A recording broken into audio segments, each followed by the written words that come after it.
couldn't figure out what I was going to be doing today in the last video, and I thought to myself, why not just build me a rear projection screen? Well, Lord was telling me, build a rear projection screen. So that's what we're doing today. So first things first, my name is Kenneth Bird. My company is Crystal Edge Technology Screens. We're going to be building a rear projection screen out of my old screen. So this is my screen that used to hang upstairs in my office. It was a 79-inch, close to 80-inch portrait screen that I had upstairs. That's already been replaced with the screen I'm actually working on upstairs right now. And we're going to turn this one into a rear projection screen. Now, usually, the reason why I got this material right here is because plexiglass is a bit expensive. Depending on where you go, it can be expensive. And I want something that I can stand up independently on its own. I do have that kind of, what do you call that stuff? Like wallpaper, but it's very, very thin, very light. It's kind of hard for it to stand up by its own. This will allow the screen to stand by its own for doing different demonstrations. I will be adding some legs to the back of it so I can stand it upright. So what I'm going to do is I'm going to take my old screen, cut this out, and put this in. All right. So this right here, if you want to know what this is the material that you might see over your grandmother's house to have it over top of the table, or they have it on furniture to protect it. This is what this is. It's very cheap, very affordable. Get large sizes of it for pretty much next to nothing. All right. So let me get ready to start cutting this out because the material has to be cut out of the frame. I think I brought a little knife with me to cut this out. So all this has to be cut out of the frame. And we have to remove this piece right here in the middle, because when you're doing rear projection, the last thing you want is to have this in the middle of your screen. So that has to go too. Let me see what we got to do here first. First things first, let me get a drill in here so I can start removing that. I think my drill's upstairs or downstairs. It must be upstairs. No, it's probably upstairs. Oh, it's probably working outside today.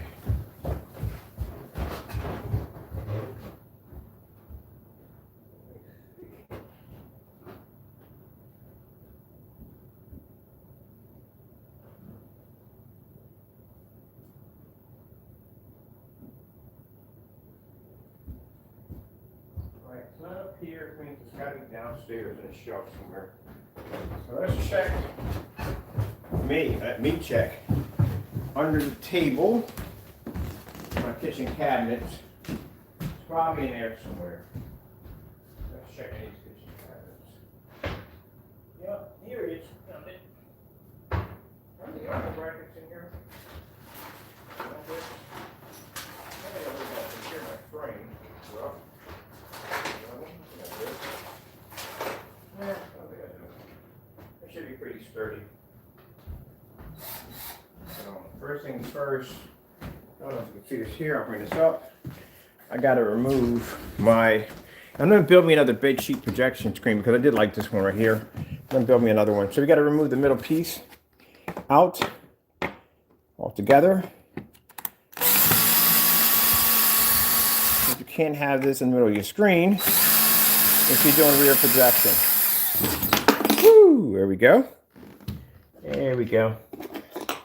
And then we got to get the bottom piece here. Same thing as we did at the top. Repeat there. So I had to set up for this.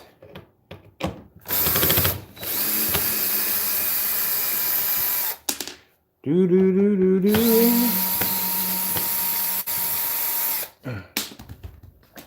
Now, some people get a little mad at me when I say God has blessed my table. They think it's bragging. It's not bragging. It's me glorifying the Lord. The difference between glorifying and bragging. And I do glorify Him for blessing my table. And like I said, I had a lot of people. Well, not a lot of people. I had two individuals that try to keep coming at my company like that. And like I said, at the end of the day, all that wasted effort for nothing. Like I said, it's like the devil can't do anything against God. He can't. All right, so remove those. And now I got to do is I got to cut the material out of the frame. Right now, this is going to be fast and easy to do.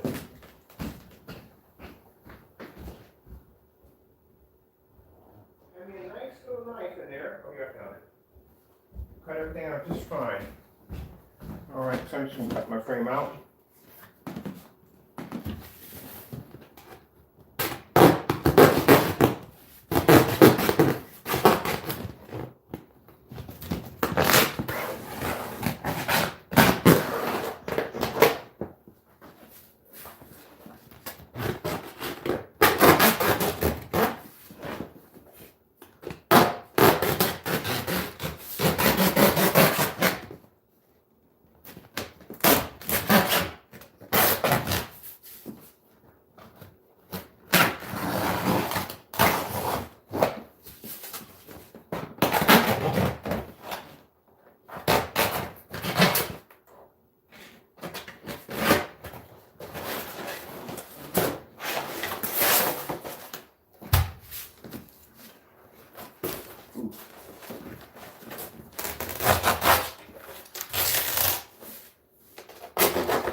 how much I can see. Let me turn that out. I'll bring it back a little farther. There you go.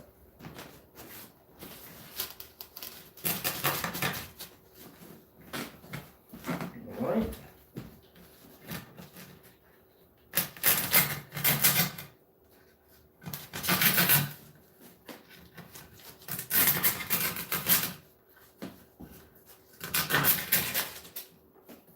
That's all done.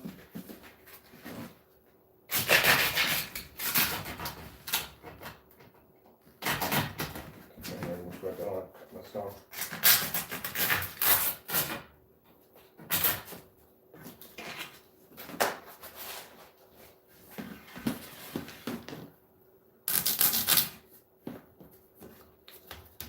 I'm not worried about this too much.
I'm not worried about this part back here. This doesn't make any difference at all. I just want to make sure I don't have any of it hanging over. That's all. I don't want it to hang down over there. This is going to be rear projection. I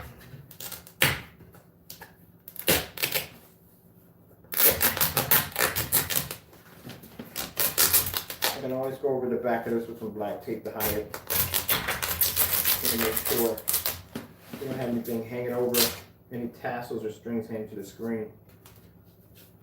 So that's what I want to make sure mostly. I'll cut my fingers. I need that.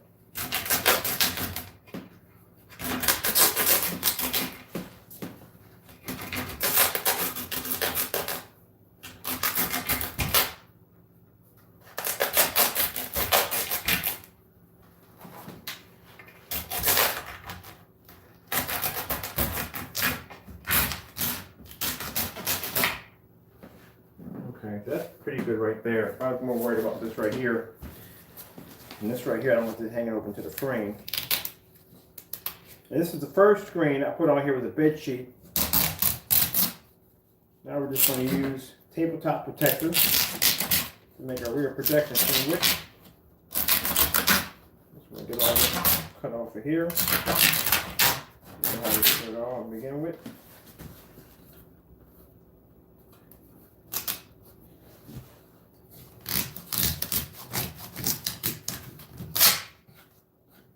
Go.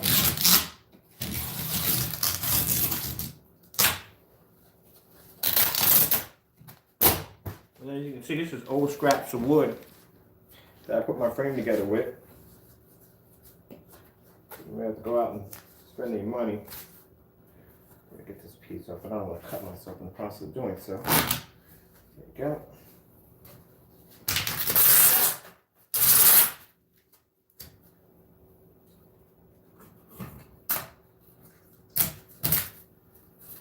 That's not bad to the side. I won't worry about that too much.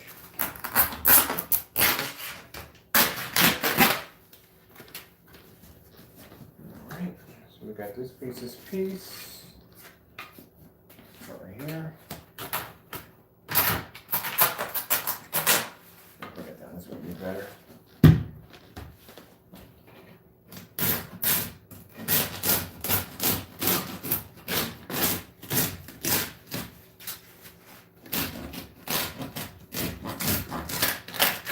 Recycle a lot of my frames.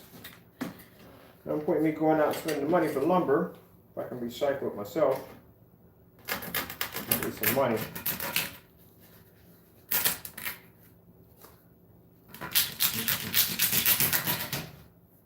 Now, I think this frame was stapled together. I didn't use many brackets in this one. This one was all stapled together. The staple frame. Bracket on one side, stapled on the other. That's how this one was done.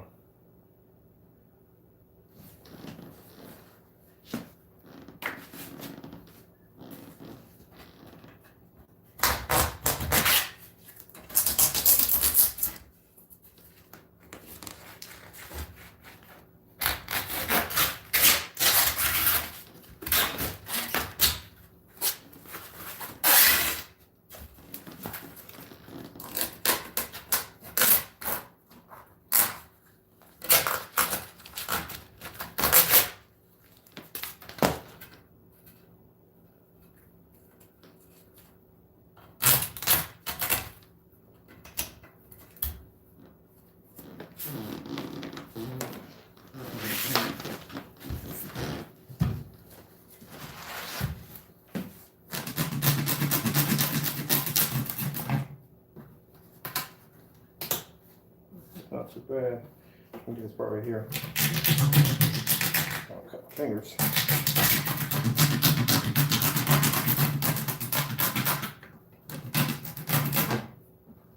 Not too bad. It's good. Get this part right here. I think we're going to do it right here. Ain't bad. Cut this off a little better.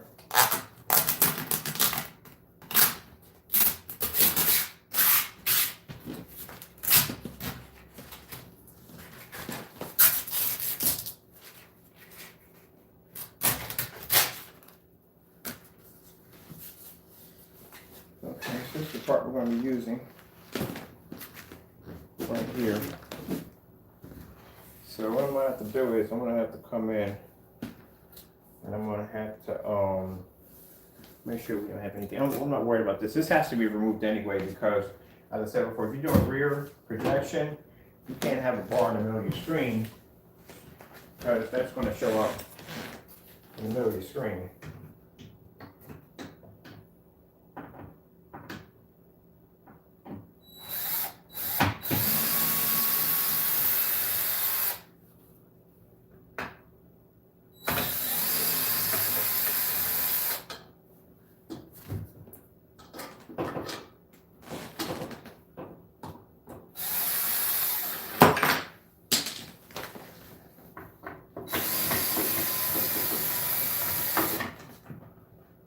Get on out of there.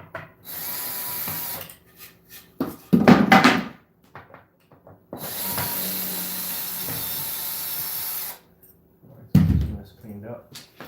All this on the way. Look at my ladies chiming in, saying hi, good morning. I have a few friends that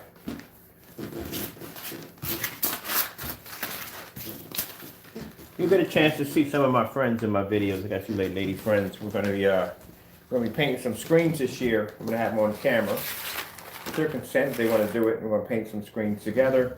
And then I got a few of my younger ones that'll be coming in to paint some screens this summer in the backyard. Early in the morning, I greet my lady friends. You know, give them a good morning, shout out, see how they're doing. A few other friends I contact in the morning. Everybody needs a good morning in the morning. Everybody. That's why I didn't say it before. Good morning. All right, so that's all stripped out. That's done. Stripping the frame out, reusing it. And then we're going to use our material here. I've built these before. Not really hard to do.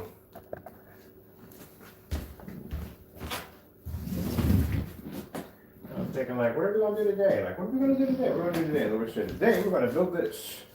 So that's what we're doing today. Get ourselves a rear projection screen.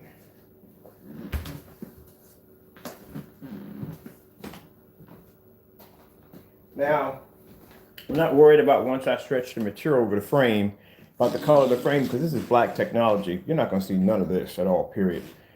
You'll see a solid black surface, punch images right through it, as I have upstairs Let me bring it down a little closer down.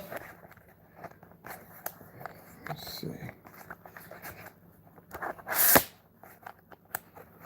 Let's staple the frame. Anytime I staple a frame, and we're going to be doing the canvas projection screen too also.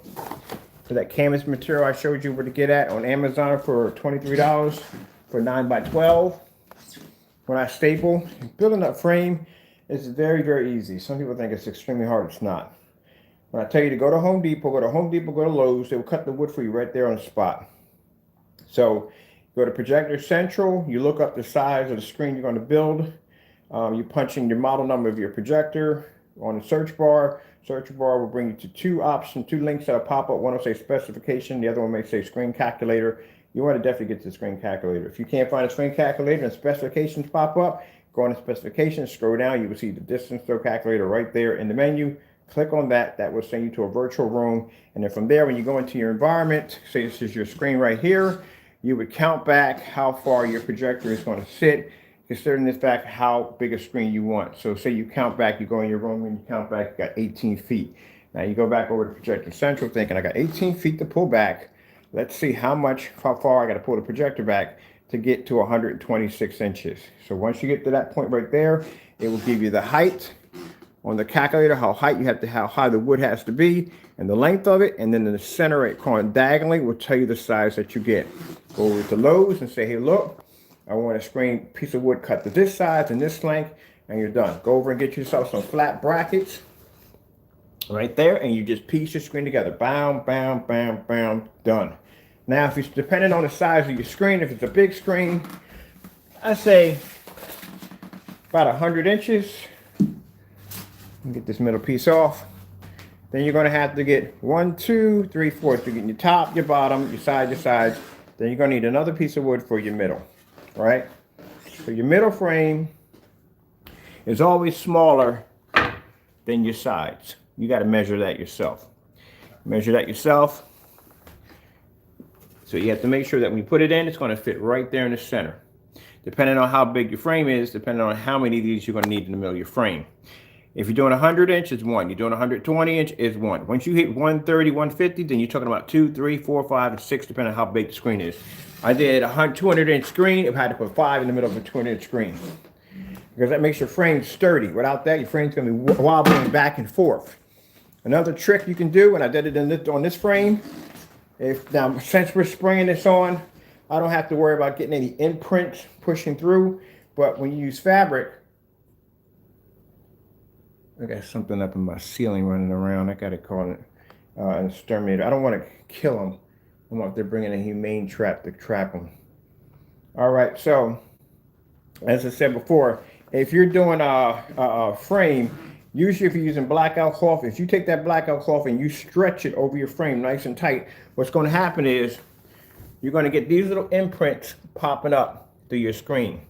That's going to look really unattractive to your screen. You want it to be nice and smooth.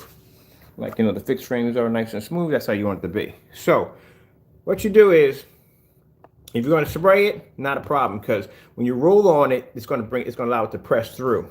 And also until you pull it down, yeah, you're going to have that problem also. But here, I'm going to show you something real quick. So we're going to switch over to the back of the frame. If you look at the back of my frame, if I can find an area that it's not covered with some fabric, you'll notice that it's stapled. See? It's stapled right there. So that's what you want to do it. You want to put your brackets on this side, and you want to run staples on this side. So when you stretch the material over, you don't have the imprint because it's nice and smooth. And to make sure they're all sitting down nice to the frame, because when you staple, sometimes you might have a staple that may be sticking out, probably a little bit like that much out. Take a piece of wood, stick it over top where you have your staples at, and you bang down with a hammer. That's all you got to do. If you bang down this way, you run the risk of putting divots into your wood and basically tearing it up. Just put a piece of wood over top of it, hit it, bam, bam, bam, and that's it. That'll knock all your staples in nice and flat, and some of them are sticking up. See? Little lessons and stuff. I could teach you a whole lot of stuff about building. I've been doing this for 10 years. I know so many tricks on building screens. You don't have to be a professional to do it at all. So many tricks on how to do it. When these people come out with T-squares and doing all these measurements, they want to make it sound complicated. Like it's really hard to build a frame. You're just building 4 pieces of wood, that's all. It's kind of like, you know, have you ever been to art class? Or you go to any like art store and you look at those pieces of canvases? It's a projection screen. That's really what it is. It's 4 pieces of wood with canvas stretched over the back of it. That's what it is. It's literally a projection screen. That's what it is. That's all. It's like building a drum. That's all it is. But, you know, you got people come out there with the T-square and they got to do all the measurements and all that stuff. They make it sound complicated. It's not that complicated. It's very easy to do. Anybody can do it. There's little tricks to it. These are tricks I'm showing you. Now, when you're doing, not mine, I don't have to do this because this frame is pretty small. This is about a 79-inch frame, right? But if you're doing a frame that's going to be rear projection and it's going to be around 100 inches, you want to make sure you put some L brackets right up here in these corners, and that'll give you better support from your screen becoming rickety and pushing back and forth. But usually your screen this small, I don't have to worry about it at all, to tell you the truth. But yeah, I've watched a couple of those videos. Guy brought out a T-square and all these different measurement utensils and say, you know, you got to measure it this way and you got to make sure you're 1/5 of an inch before you basically place down this particular plank, and you have to be so much to the trapeze, you know, the Saturn, the moon, and in line with, oh, come on, you're building a frame. That's the same thing when it goes to painting the screen. People got, oh, you got to go these up and down robot formations. It can't be done this way, that way. You must put an even application on the roller. Are you kidding me? Do you put an even application on the roller when you're painting your wall with a roller? No, you just paint the wall and you're done. Pretty much same thing with our screen. Same thing. All right, so we take our plastic right here. It wants to play with me, right? And I don't know. All right, they want to play, right? All right. I got tape on the side. Okay. All right.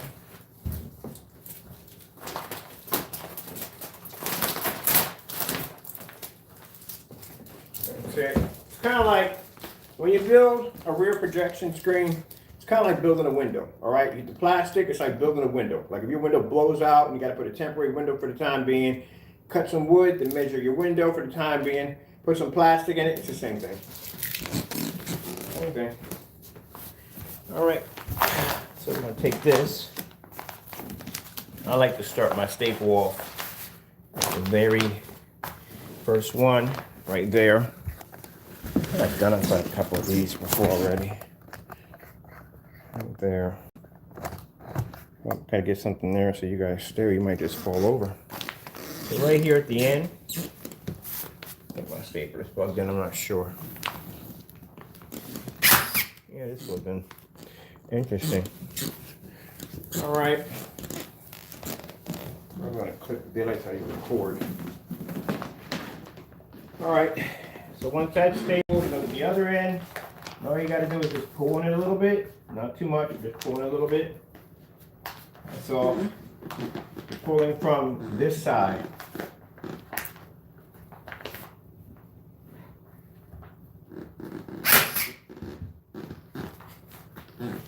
Alright. And when you basically stretch it, take your hand. I like to do it this way up to me. I like to take my hand on my thumb and push it down some.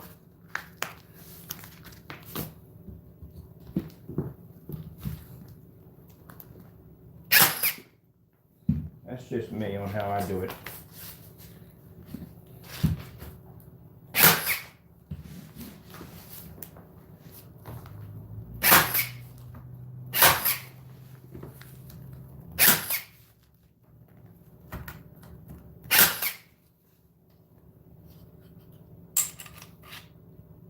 Cut them out.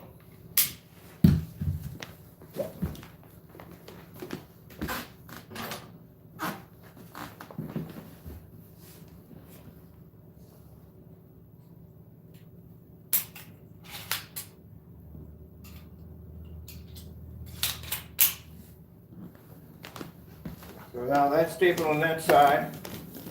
Now you just go to the other side and you just pull.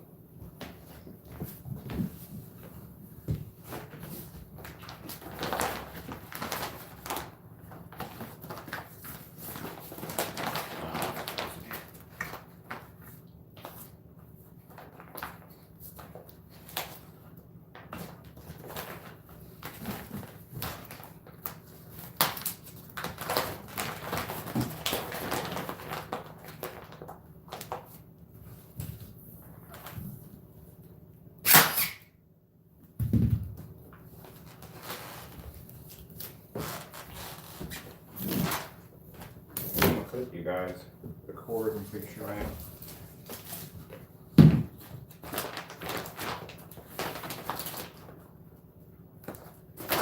Pull some more on this side. Make sure we got it nice and tight. So you can't see this part. Same thing over there.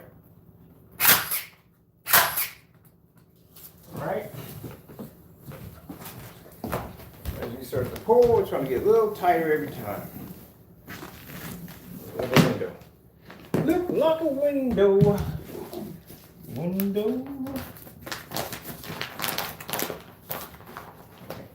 There we go. That's good from there. So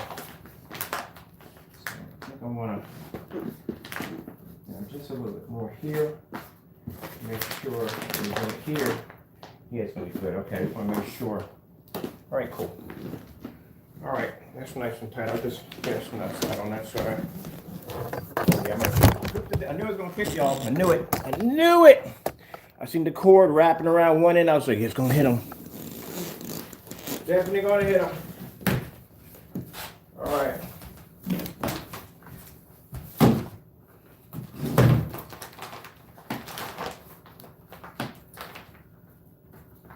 I should have you over here. Let me bring you over here. All right, so on this side, what we're going to do is we're just going to push down on the material. All right, bring you right there.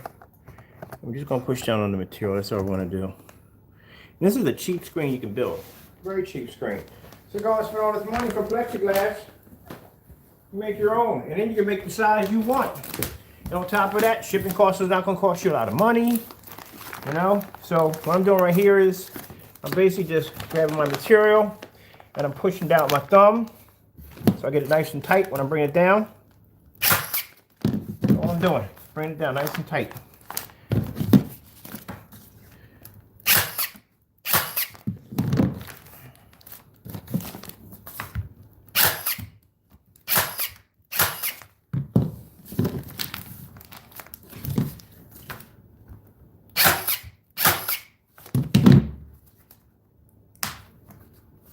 On my screen right there. I don't know what that is.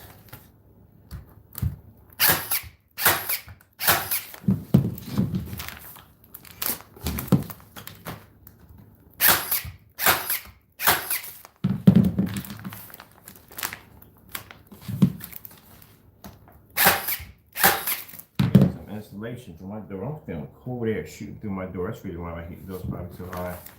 Everything I'm paying for is going right out the door. I just pinch the end, on the far end, I get to the end, I just pinch it a little bit, pull it down at the same time.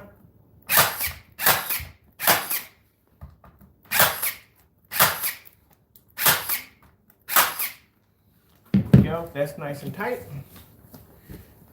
Now we just do our sides.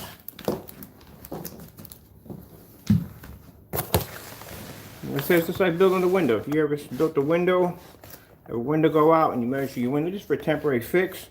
That's all it really is. Just got to think of inventive ways. That's what I said. The beautiful thing about our technology just gives you the ability to think outside the box. Come on, man. Stop snagging the cord. Wow. All right. Yeah, I growled. I growled. All right. Same thing here. And then on the other end, we're just going to pinch and pull it down with your thumb around the frame. And just staple it there.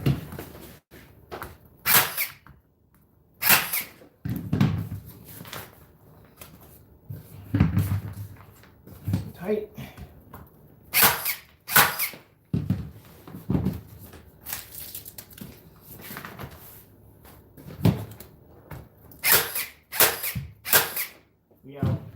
We are out. Oh, got a little bit of staples left over here, just enough to finish this off. Don't take much. You don't have to put them real tight next to each other. You don't do that. Now, if you want to make sure you want to reinforce this so the plastic doesn't rip out or tear, you can just go along the side of it with some Gorilla Tape and just hit it with a couple of staples. That's all. That's all you got to do.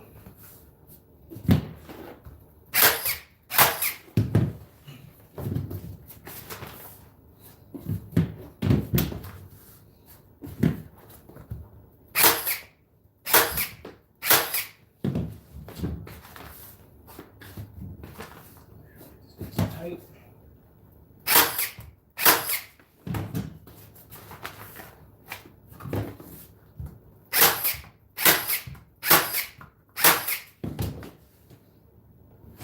Good.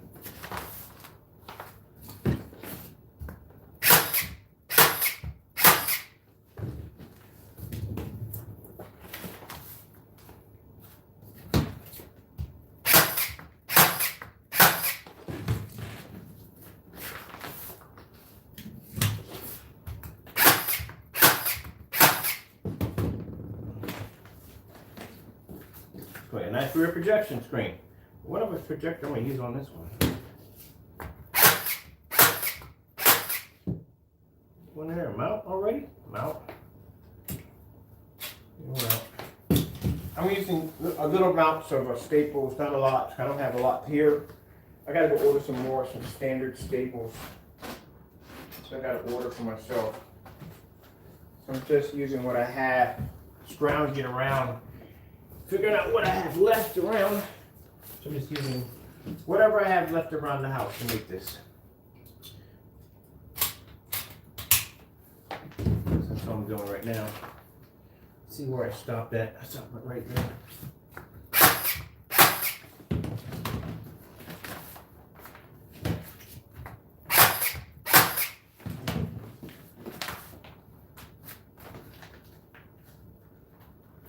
Okay, let me pull this down. Nice and tight around my frame. So that's what I want to make sure. Number one.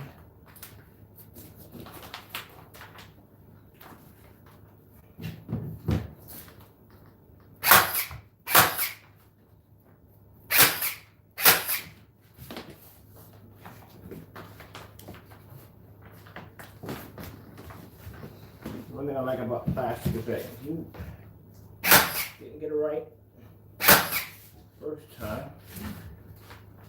Always come back in and reinforce that area. Okay, we can do that standing up. All right, go grab the other side. What do we have left? We ain't got much staples left, but let's we'll order some more online.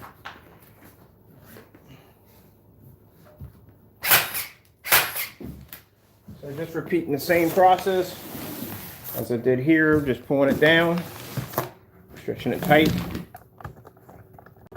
Guys, right there. If you fall over again, I do apologize. I've got a huge cord behind my back of me right now.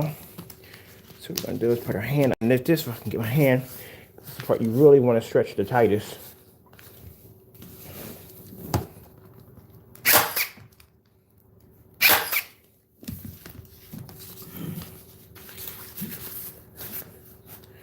There we go.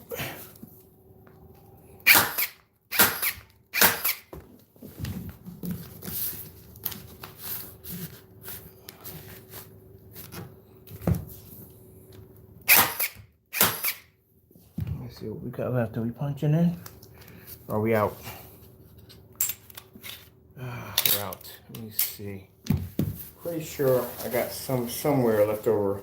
Let me go do some scavenging hunting so I can find me a few of them somewhere. I should have laying around. I got a pack here, some here. Let's see what we got in the big box.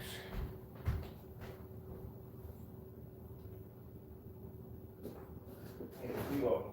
Finish the job.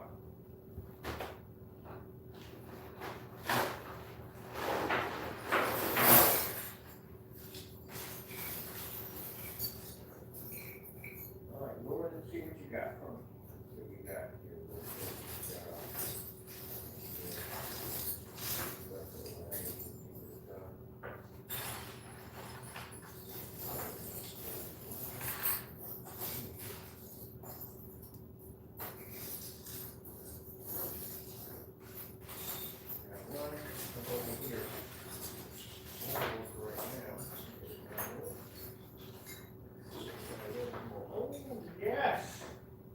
Amazing.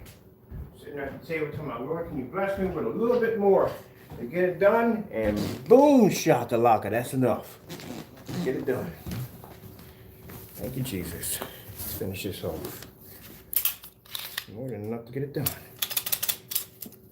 It's more than enough to get it done. I think people get annoyed when I pray and say about the Lord. They don't like it. I'm sorry. Sorry if that bothers you, but it's staying with me. Ain't going nowhere, ain't changing anything. There was a guy who used to come on by the name of Stone Fox Media. I don't know what I used to watch him frequently all the time, kind of a love-hate kind of thing, because I kind of hated some of the stuff he said. But he was right on a lot of it, man. And this fellow just disappeared. Had an amazing channel, just disappeared. And later on, he came on, he was doing home improvements, and he was a Christian. And this guy used to curse like a sailor. I think he was ex-military. He used to curse like a sailor. He used to always come on with a little shot of liquor, alcohol, and he'd swig it down, and he would just, the curse words would start flying. But this man found God, and he came on. He was a totally different person. And I just seen like the hate comments at the bottom because people were upset because he became a Christian and he wasn't cursing anymore. That's a shame, ain't it? You know, it's a shame that people get upset because a man changed his life to something better. And he don't want to curse anymore. He don't want to drink anymore. He just wants to do something else. And people get mad over that. But some of y'all, if y'all had the most psychotic neighbor on the face of the planet, you would wish that person become a Christian and you don't have to deal with that craziness every day. It's a good thing he changed. I was so happy for him. I miss his content. I do. I really do miss his content, but I'm happier that he became saved. Another fellow, too, fellow by the name of Ice JJ Fish. You might have remembered that fellow who made the song called It's Something About You, Girl. Remember that fellow right there? He's a Christian now. He became a born-again Christian. And he used to curse and carry on and act up. I used to follow him a little bit here and there. And then I seen him on Twitter and Instagram, and he was talking about the Christ. He was talking about the Lord. And keep in mind, when they first start off, they get a little rusty at first. They curse a little bit in between, but then they read more about the Bible, and they surrender more themselves to God. They change all the way, and he changed all the way. I'm so proud of that young man, basically changing his life over to God. You know, people got to understand that. You know, they don't, even though people don't want to hear it, some people just don't want to hear it. Some people don't want to hear it until it's too late. Then they want to hear it. People don't want to hear about God. They don't want to talk about him or nothing at all. But a day come that it may be your last day on the earth. Then you want to talk about him. Then you want to speak of him. You want to communicate with him, make promise with him, talk with him. You know, that's kind of like you giving out, you helping your neighbor out every single day, being there for him, and they just don't never say thank you at all. Get off your day at work, come over, help them out with stuff around the house, knowing you're tired, knowing you just want to go home and just be home with your family. But you go over there to help them out, and they never, ever say thank you. And that ticks people off. So imagine if you do that to God every time God does something nice to you and you never thank him for it. The fact that you get to get up in the morning is a wonderful thing. Yeah, so, you know, I'm happy for people when they convert and they change over. You know, it's the best way to go. Wouldn't have it any other way. Am I stapled here? Yeah, I am stapled here. I'm stapled right there, right there. Wouldn't have it any other way. If the Lord sat there and said, hey, Ken, I want you to stop doing this for a living and do something else. Well, guess what? You will never see screen paint from me ever again because I follow God first.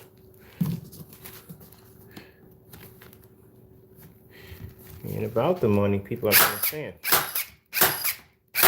You know, talk about, people have to understand that, you know, before you were ever here, you know, you had the devil,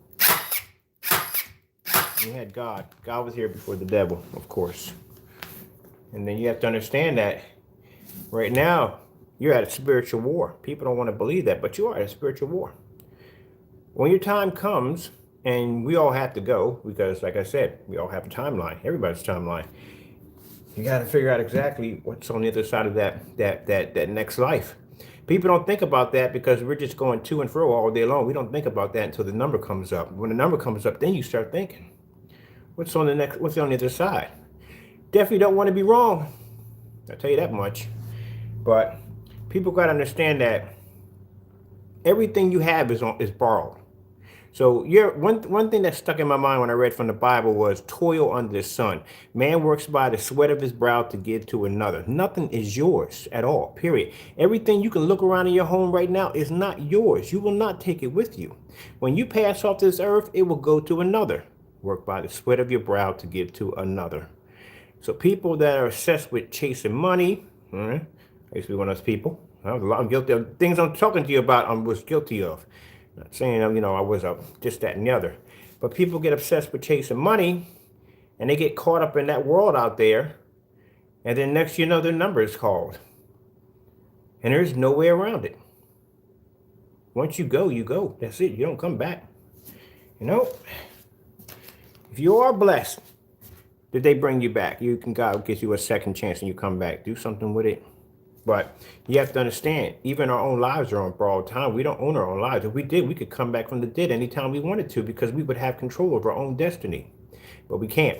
So you're on borrowed time. And I didn't realize that. My mother kept telling me this when I was a young boy running the streets, that I thought that she was crazy to be talking to me about God and all this other stuff like that. But as I got older, I realized that more and more that, yeah, we're on borrowed time. So every man is giving a timeline on when God will call you back. And whenever time he tells you you're coming back, because technically, by God's rule, you belong to him. You're on borrowed time. So just like how you can't take anything with you when you die because it doesn't belong to you, your very own life does not even belong to you. And people say, oh yeah, but I'm controlling my own destiny. Oh, you are? All right, then flatline and come back. Bring yourself back. I haven't seen anybody do that one yet. The only person that did that was Lazarus and Jesus Christ. So, you're on borrowed time. That's the way I see it. What you do with your time is up to you.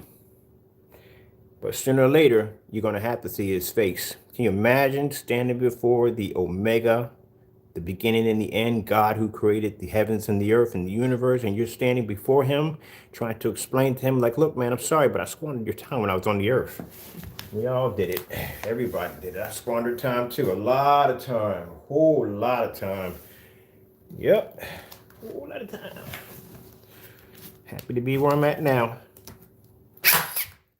Wouldn't trade it for anything in the world.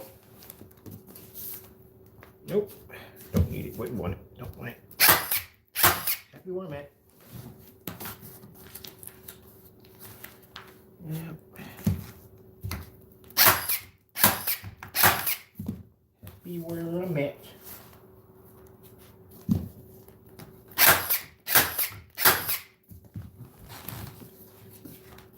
Like I said, I ain't worried about it.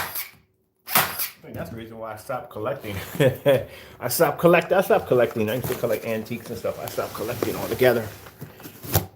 Because, when you collect antiques and stuff like that, I had a sewing machine that I think was an 1826 Singer sewing machine. It's all die-cast metal, had no motor on it. You put your feet on, you rock it back and forth. It was an old sewing machine. I left it at the first house I moved to. Didn't even take it with me. Because I sat down at that machine and I thought, how many people must have sat down at this machine and made clothes? And these people have passed on, and it's gone to one person, to the next person, to the next person. And I just happened to be the one person, and this time, to walk into that store and buy that machine and bring it home. So I left it to the next person. It's just interesting just thinking about that. When you have antiques around your house, how many people have touched those antiques and thought that this is mine. It's going to be mine forever. It's not yours forever. It's going to somebody else. Somebody else will get it. And when you pass on, they'll get it. And then when you pass on, they'll get it. And then you pass on, they'll get it. You cycle this stuff on the earth. All the treasures, all the gold, all the diamonds, everything that has on the earth still stays on the earth. We just go. That's all. You ever think about that part? All of it. You can be treasure hunting for the rest of your life and find King Solomon's tomb and have riches beyond your dreams. It'll last for the time being while you're here, but you're not taking it with you. It'll stay here on the earth. And somebody else will find it and they'll profit off it and it'll stay here on the earth. Yep. And people say, oh, money's evil. Money's not evil. It's how you use money that makes it evil. You can be a millionaire and take all your money and feed people that are hungry and have nothing in their lives and make their lives better. Or you can take your money and use it to open up a bunch of hotels and restaurants that are dirty and disgusting, become a slumlord and cheat your tenants out of a nice place to live and overprice them. You can do that. That makes money evil. Money isn't evil. It's how you use money that makes it evil. I love when people use that theory. Oh, money is evil. Well, it's not, money's not evil. It's how you use money that makes it evil. If you bless someone, like I said, you ever consider the fact that the tongue is a powerful weapon? It is. The tongue is the most untamed thing on your body. You can curse somebody and bless somebody with the same thing. Animals are the only ones to have a controlled tongue because God controls their tongue. But humans, on the other hand, we don't. We can spew curse words out of our mouth and blessings at the same time. So the tongue is uncontrollable. The tongue starts war. It starts peace. And tongue's a powerful part of the body. People don't think about that. Whew. Okay. Bam! We're done. See that? Little scripture talking about the Lord, and bam, to the screen in no time at all. And it costs nothing to do. This is scraps of wood laying around the shop. And people think, oh, you got to have perfect pieces of wood to build your frame. No, you don't. You can buy scraps of wood around the shop. I've actually built frames out of scraps of wood. Literally had a piece divider here and a piece divider, like 4 dividers is building scraps of wood.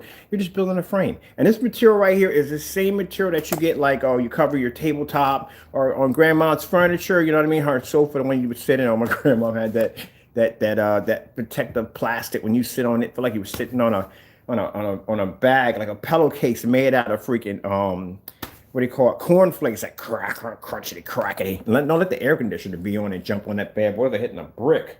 But anyway, yeah, that's all it is. It's cheap. You know, I got this for like 13 bucks. It was around, the size of it was probably about I'd say about 5 feet by 7 feet. I mean, it's the size of a 100-inch screen.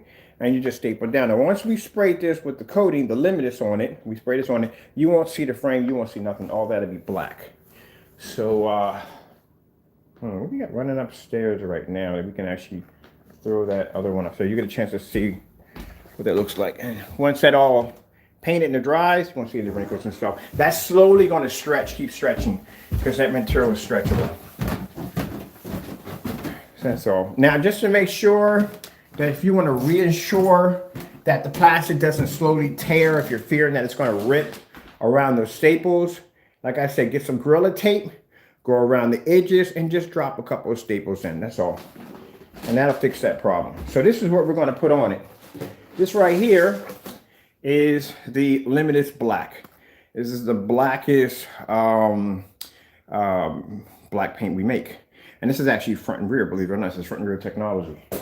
So let me see if we got something hooked up in here. Anything hooked up in here? Let me see. Oh, we got nothing hooked up in here. But for me, I'll set you guys right there. And I'm going to find something to hook up to this. Let's see.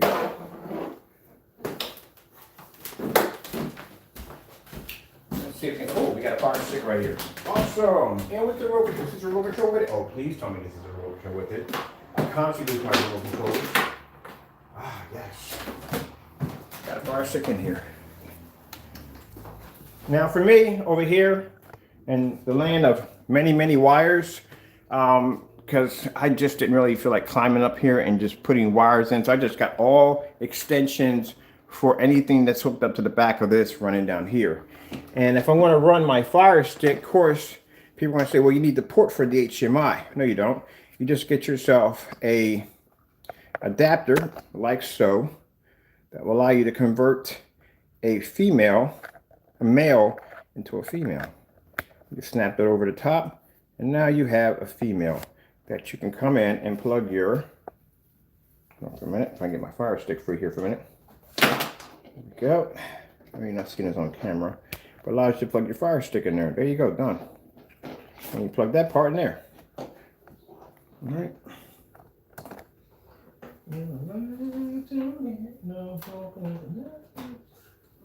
Okay, so we got the big boy 505 running.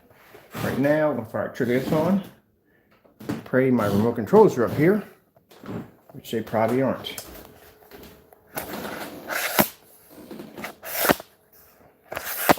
And I'm still trying to get rocket.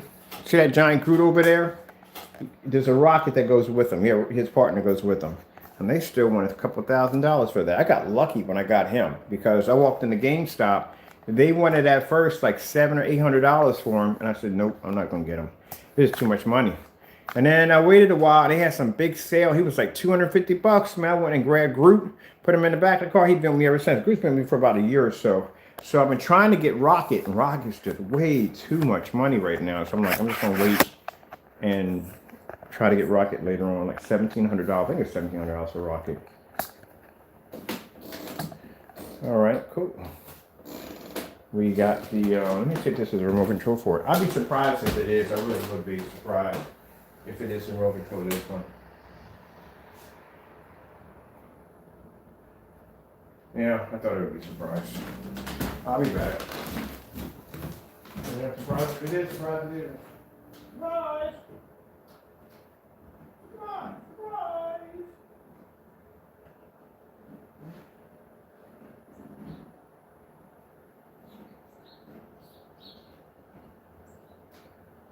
Alright, that's gotta be downstairs. I definitely that's gonna be downstairs somewhere.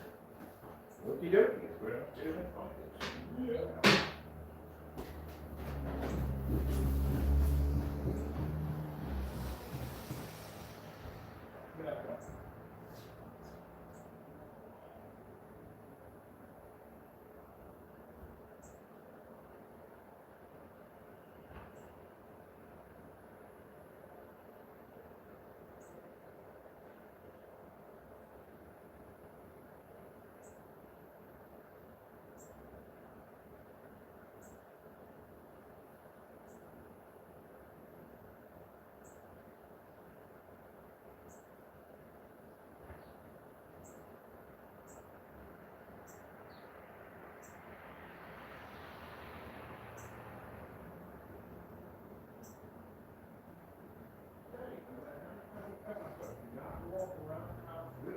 Controls on you because you're going to lose them. And still continue to walk around the house with remote controls. That's definitely not it. I gotta go back to the arcade room. The arcade room is wild.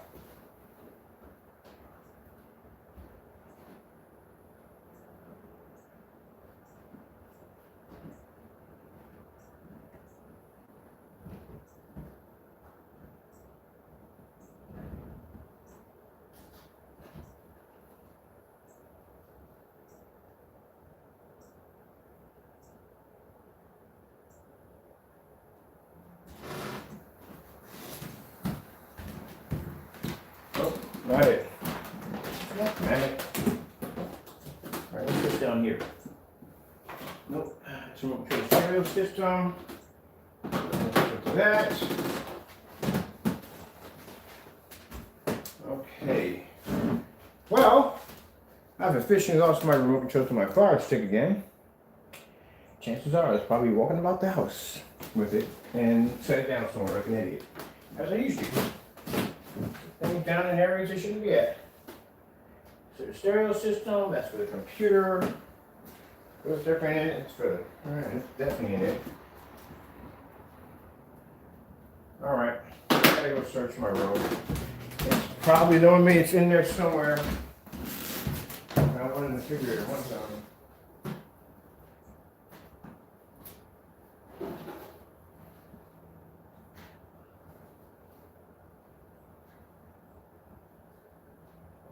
George. What the George, Kenny? What the George? Yeah, leave it up right there. Don't touch it. That's all you gotta do. Keep touching it. Why? Why? Why?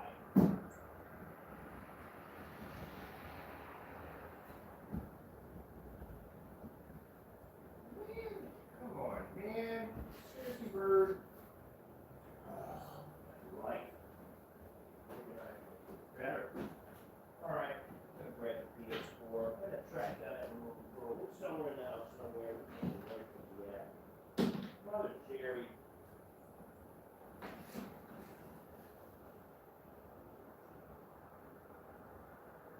I can run this one. So, I think that's one that with this. Damn it.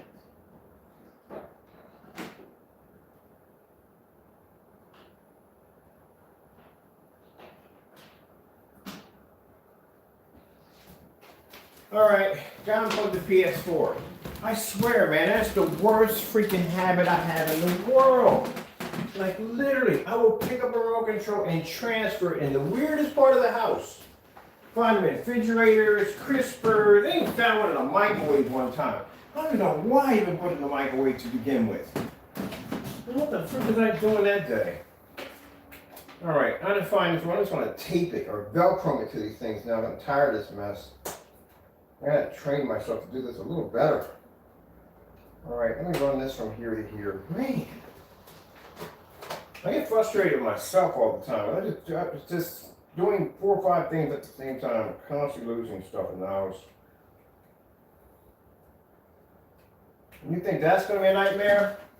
So, God willing, and like I said, I got a lawsuit going on right now with these jokers that got me sick at this other house I was in. I'm looking at a house that's 4,000 square feet.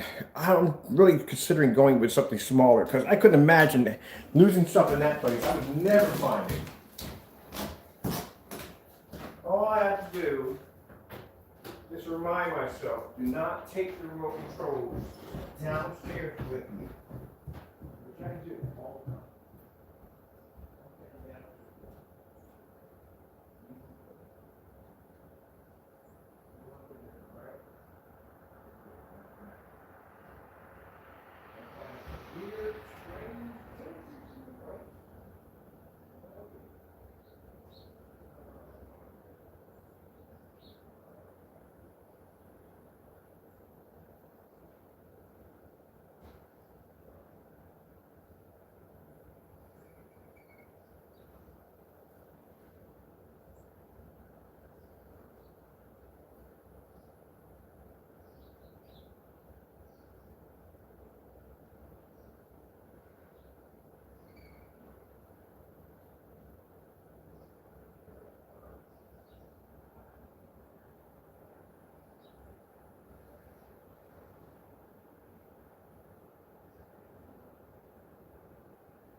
Okay, new record for today. Guess where I found it at? Inside of my equipment bag that I have my projector in. The one I just got a few minutes ago, I just got a couple of days ago. There's a remote control right there. So I carried it downstairs, stuck it in one of these bags right here when I was doing the demonstration for the projector. Probably was using that fire stick right there and completely forgot. So this is what we're going to do. I'm going to go get me some Velcro. I'm going to Velcro on the back of these bad boys. I'm trying to train myself to stick the freaking controller in the area where it needs to be at. Which means if it's there, I'm going to keep it in this room, one for each room. And I'm going to start taping them off too. Figure out which one's which. Man.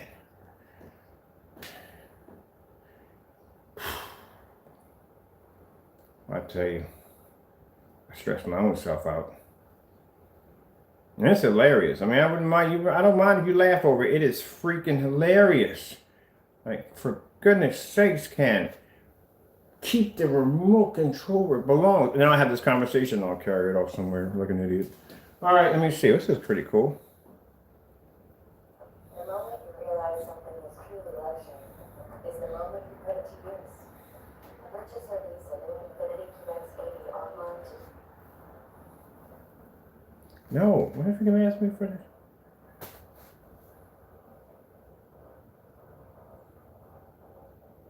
It's got some kick beat with it.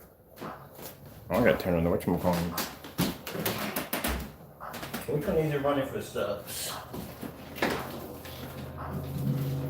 This one of these. It's no systems.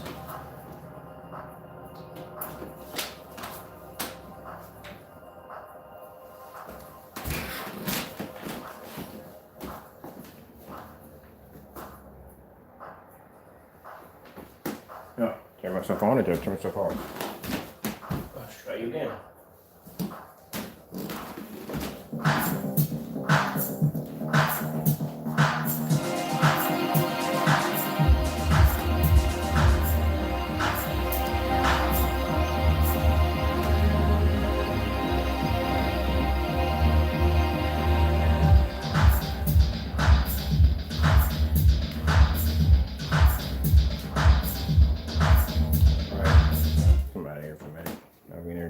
day. Ooh, kitty, kitty. Right. Let's see. I was watching that the Bugs Bunny. Do do do do do do do do do do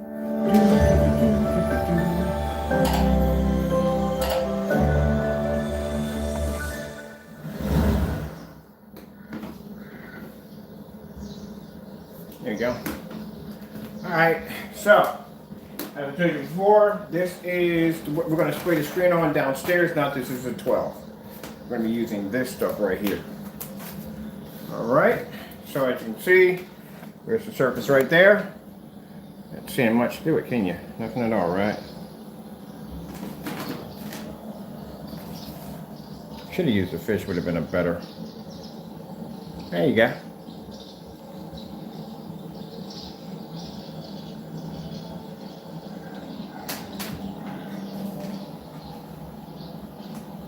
That's limitless technology, that black technology. This stuff, nothing can see through it at all.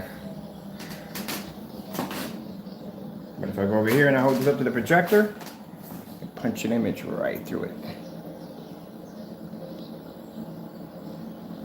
This is going to be fantastic when we use these for Halloween. Well, no, I can't do Halloween. Sorry about that. I don't celebrate Halloween. I guess for other visual effects. Somebody was talking about they wanted to use this for something like for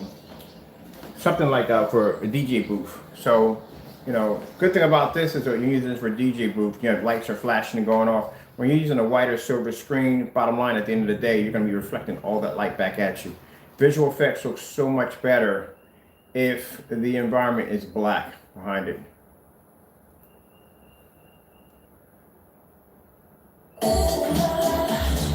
Alright, way too much information.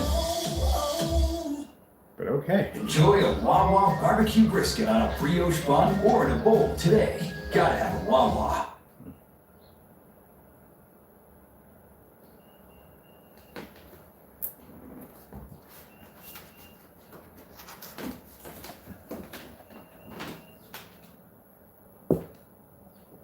Oh, you got a light. There we go.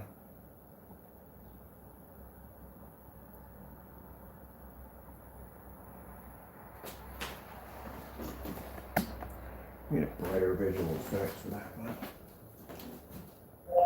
4K colors.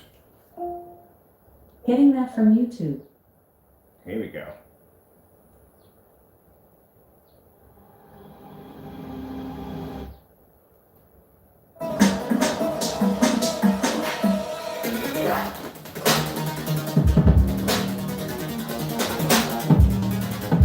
There you go.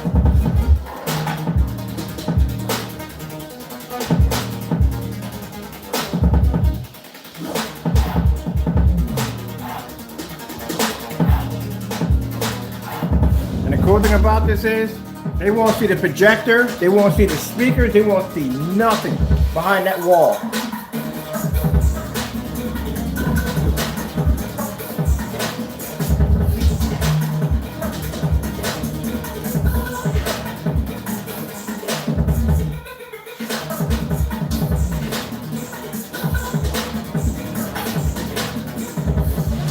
Imagine you can have your whole setup like here. All this will be done in black for your setup. You can have your curtains come down here. Your visual screen will be right there. You can have your speakers right here behind the curtains because you can use kind of like a micro mesh commercial curtains behind the back for your speakers. Stack them up there, hide that behind the curtains, and then you would have your visual effect, your projector, and all that behind there.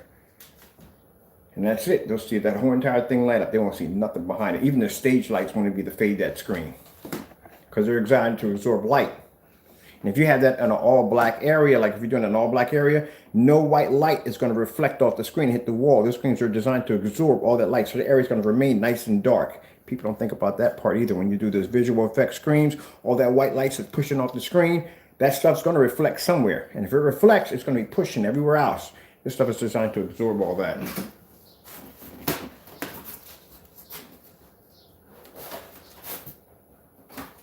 That's what we're going to do downstairs, the surface down there. And then I'm gonna do my tablecloth projection screen, which I can't wait to do. That's gonna be fun. I got a tablecloth projection screen. I can take anywhere I want and just set my projector up. I'm gonna use this one right here, and then I'm gonna build myself another stand, a smaller stand for that projector right there, so I can set it up. I'm gonna have two of these set up.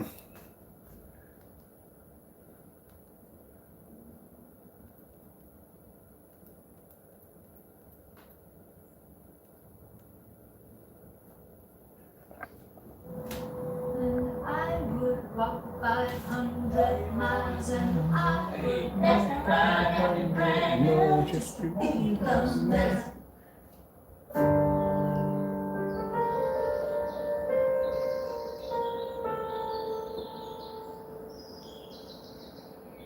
I would love to have an immersive screen here, like a really big one. Something that hits the floor and up to the ceiling would be nice.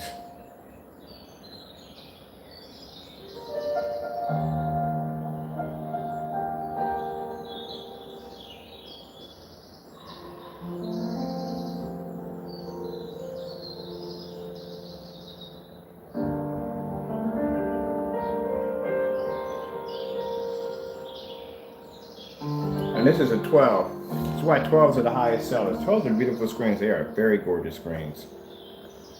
And this was a $183 white third-party projection screen, fixed frame screen that I bought from Amazon and coated it with this technology.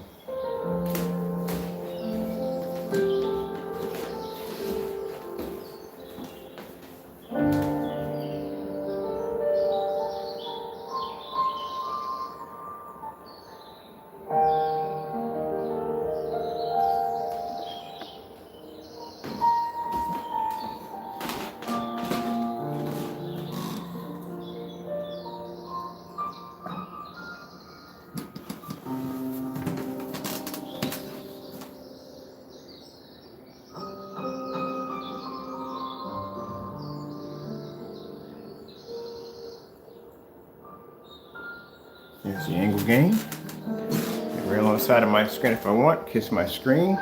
The image to show up, no problem.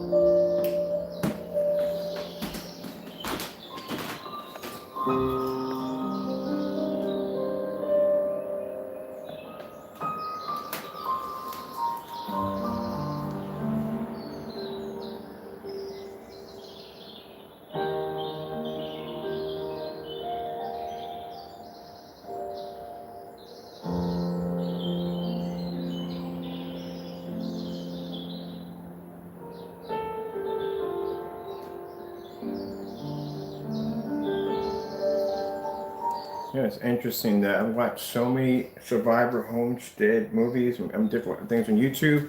Now when I see 4 trees put together, I'm like, wow, you can put a nice tarp around there, there, and there, and get one of those wood burning stoves and pipe that through the top.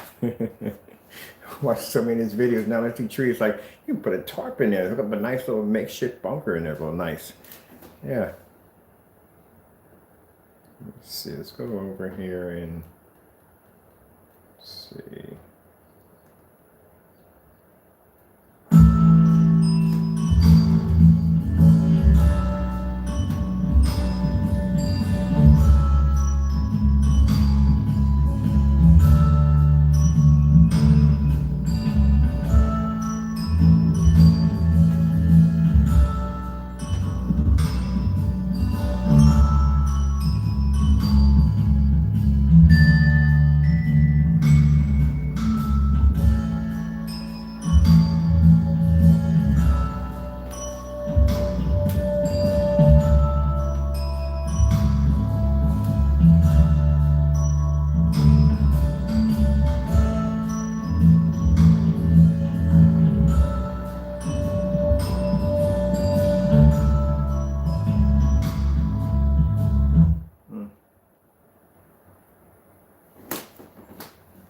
Let me see.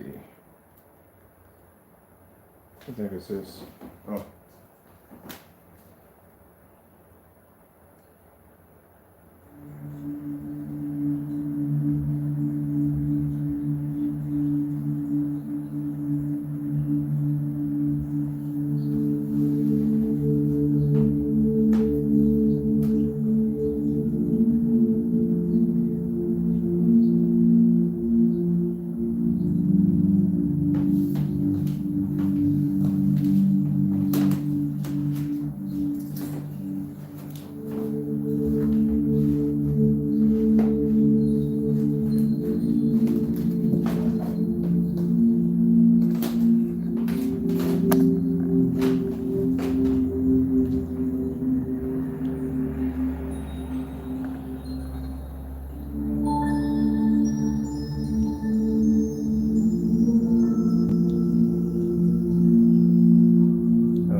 at least now downstairs, once I finish up my work on that screen, I'm gonna have me a 79-inch rear black projection screen.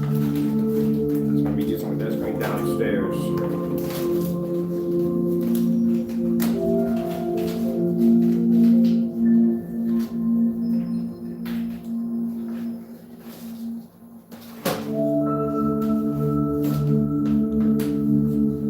Alright, so let's go pop downstairs.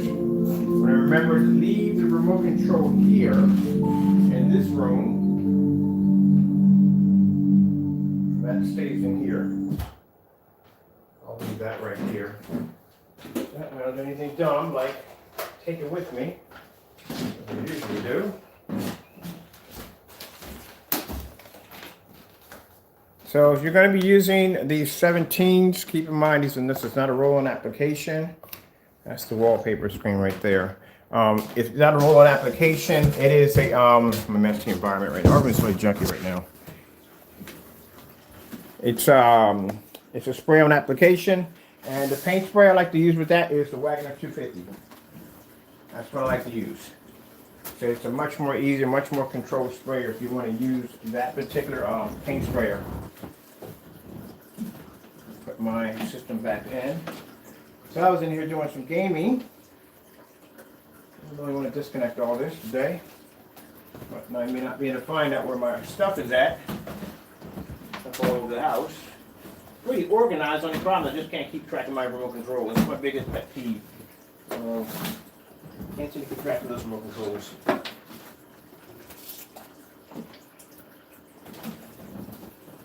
I think we're all hooked up here. Let me see. My gaming headsets.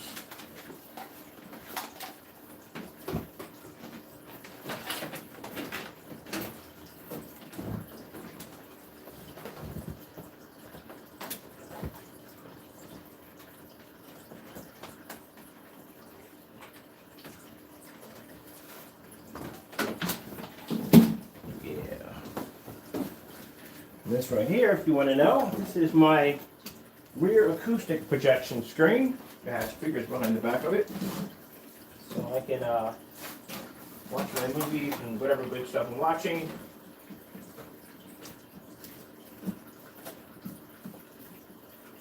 Behind my screen. Ken, what are you doing? Clean in my area real quick. And who does a live stream on basically on how to build a rear projection screen? I know my videos are weird. Like, I'll show you how to build something, and then somewhere in a demonstration, you'll see me like washing dishes or cooking something.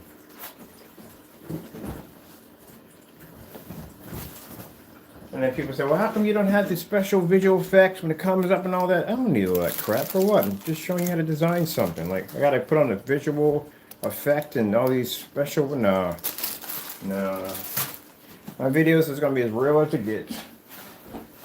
I need all that crap in there.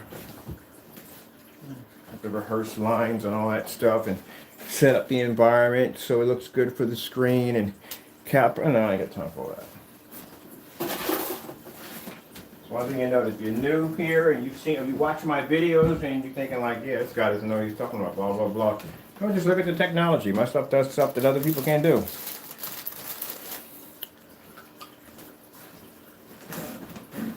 Come on, food up. Let's see. YouTube. I was in here watching anyway.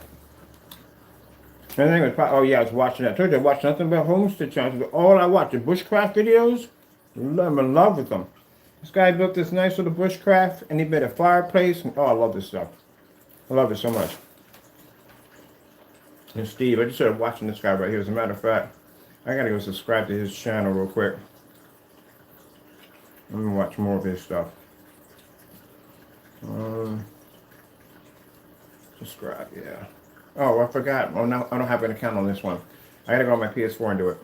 Okay, I can remember. He's gonna come up on my which ones anyway. Yeah, this guy's got some really good stuff on here, man. And these guys are out there in the freezing cold, cooking food and everything. I love it so much. All right, got our fish on for today. Got our fish on for today.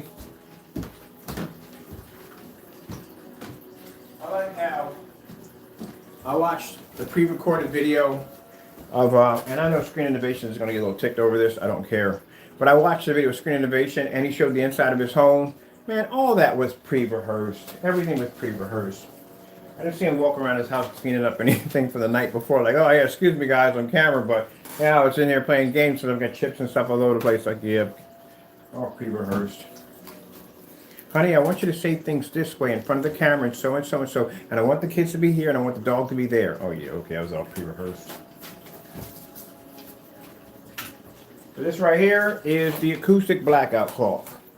Front, and actually no, it's front technology. You can throw your speakers on the back of it. Tired of your soundbar sitting on the floor. You want to do something with it, throw it behind the back of your screen, be done with it. Doesn't require high power projector, 720p, ultra short throw projector from NEC.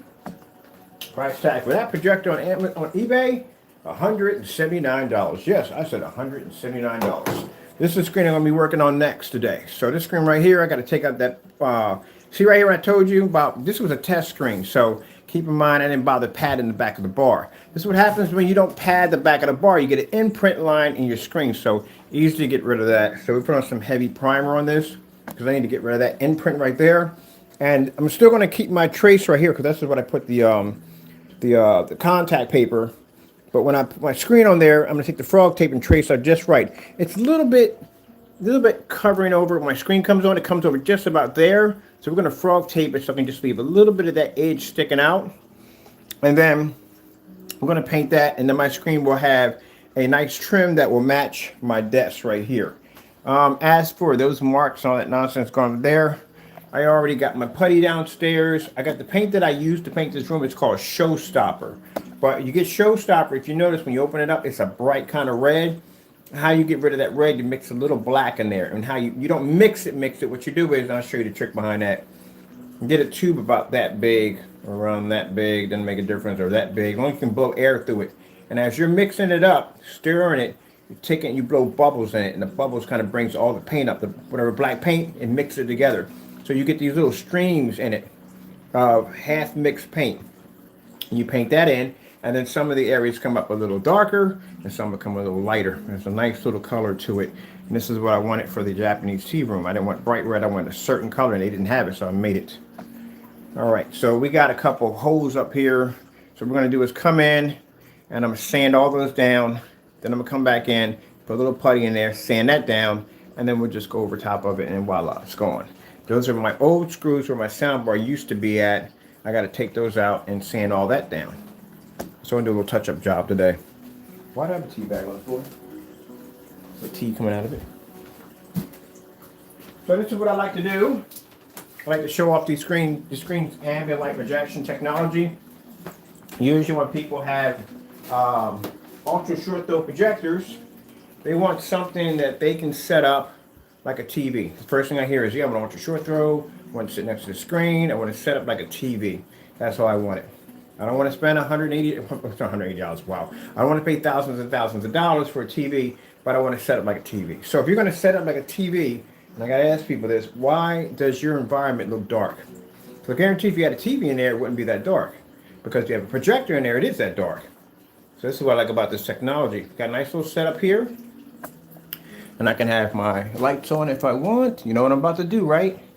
Dun, dun, dun. Open up my curtains. Open up my curtains. There we go. There's some light in here. There we go. Look at all that beautiful light coming in. All that beautiful light. Boom. There you go. I love it. I love the fact that I can come in here and I can light my environment up and I never have to worry about my screen washing or fading out. And you got people out there who have projectors far better than my NEC 3600 lumen projector out here. You got people got those Valve projectors or whatever, 5,000 lumen projectors, 3,000 lumen projectors, you know, very powerful projectors, way more advanced than what I have here. Optima P1s and P2s, and there's no way in the world their screen's taking that kind of light. So there's nothing, well, keep in mind, there's nothing wrong with the projector. The projector is working perfectly. It's the screen. The screen can't pick it up. And they can't even do contrast. Let's do contrast demonstrations. What's behind number 3 and door number 2? Chuck, tell them what they won. They won a brand new car. Or a horse.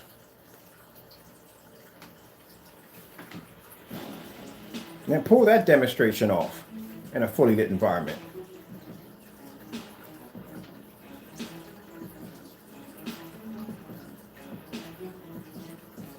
Well, let me let my sound push through. This is acoustic.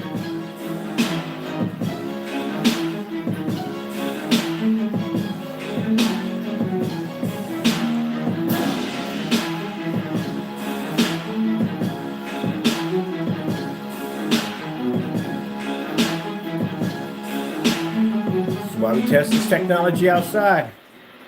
That's how you test your ambient light projection. Bring it inside, it's a cakewalk for it.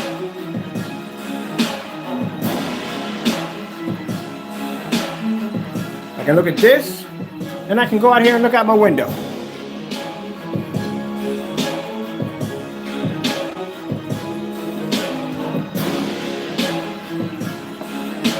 And the screen will show an image from edge to edge. That's why I said if you're watching demonstrations,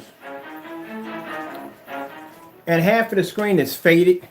It's washed out here, it's washed out here, it's washed out in the corners, the edges, but you can see a little image in the middle. I go, look, it's ambient light projection. No, it's not ambient light projection. It's supposed to be from corner to corner to corner to corner. That's how it's supposed to look. You wouldn't go out and spend a lot of money, $15,000 for an OLED TV, turn it on, and it's tan around the edges. You can just see the middle part of it. So why should it be the same thing for a projector? If a screen is struggling to pull up any form of serious contrast and color on an ultra short throw, how much more it's going to suffer even worse when you throw it on a long throw. Keep in mind the distance though is much shorter. So your color is not supposed to fade, it's not supposed to wash out, it's supposed to react like a TV. And you should be to do that on a 720p projector. Because if someone's doing it higher than a 720p, that means the screen is making up for what the screen is lacking.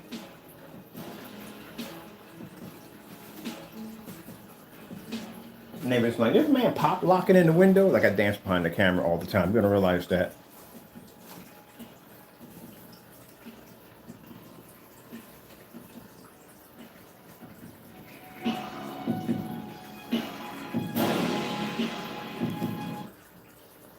Let me see. I ain't wearing headsets, so do.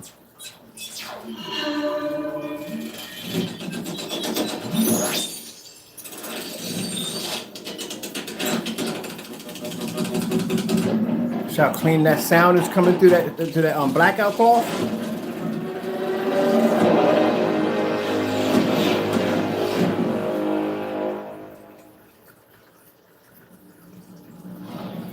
Welcome to Dolby Atmos. Please put on your head. That's what I should do. I should invest. I don't invest a lot in speakers, but I should invest some money in them speakers. Build me a 120-inch acoustic screen and throw those speakers behind it. Where should I put it? I wish they make them weatherproof. Did they make those speakers weatherproof? So I'd like to have one outside.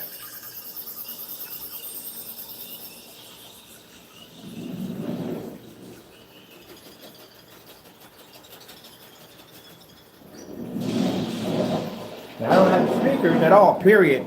But as you can hear how the blackout cloth, how sound is traveling through it, there's no muffle.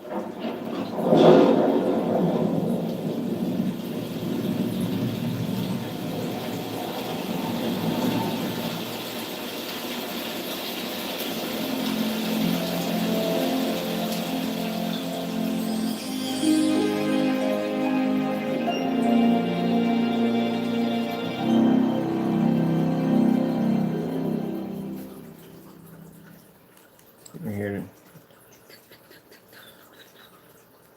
See what we got else going on here. Black contrast demonstration. Getting that from YouTube. That's something I need to research over there. I just saw something a few minutes ago. I'm into that stuff. Roman military tactical technology. That's something I'm going to be researching today. I love stuff like that.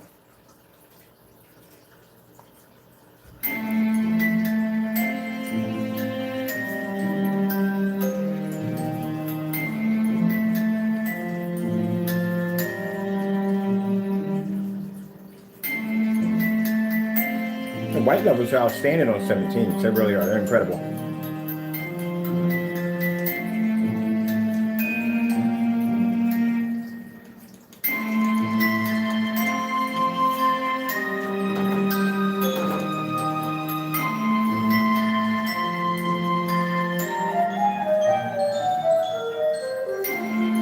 My subs are off, so I just have the sound coming through the sound bar only.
New York City, Black City skyline.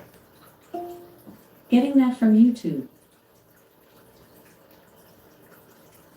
When you have no competition, it's obvious. Just like the Bolt 24 lineup with no. Now, let's see them pull that off. That much light. Black City contrast.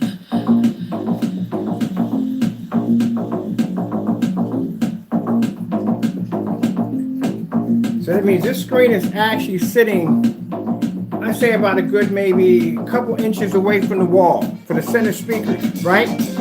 So this light transferring through the screen, bouncing off the wall and coming back through the screen. If you didn't realize that.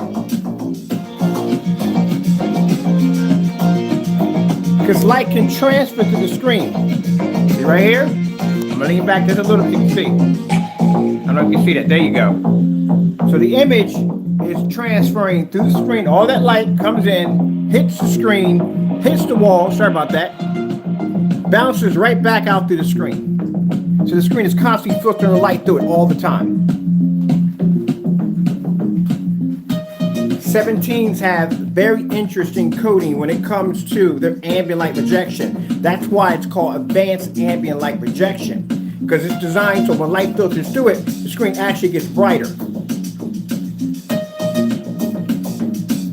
I told you, they got a bit of that sun killer in them. Wink, wink.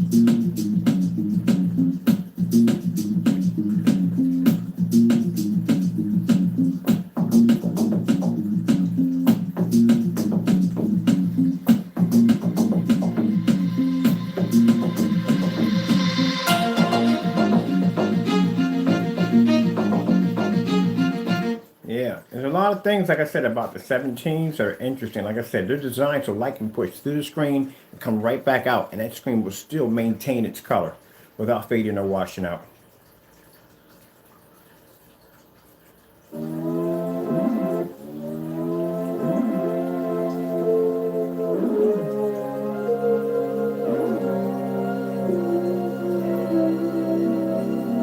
This is a blackout cloth. So this is the signature blackout cloth, signature coating. We have the limited black screen paint, and then we have the signature. The signature is our stuff. This is the stuff that we actually coat on wallpaper. We choose blackout cloth, own customized projection screens that only we have the ability to be able to spray. And it has like 2 different processes. So we can't do that with regular screen paint that we sell to you guys, because then you would have to go through these step-by-step processes. With us, it's easier because we're doing it ourselves, so we can add extra things in there, and we usually can't add it with screen paint. And one of the enhancements that were added to the technology was we contrast, white levels, and color.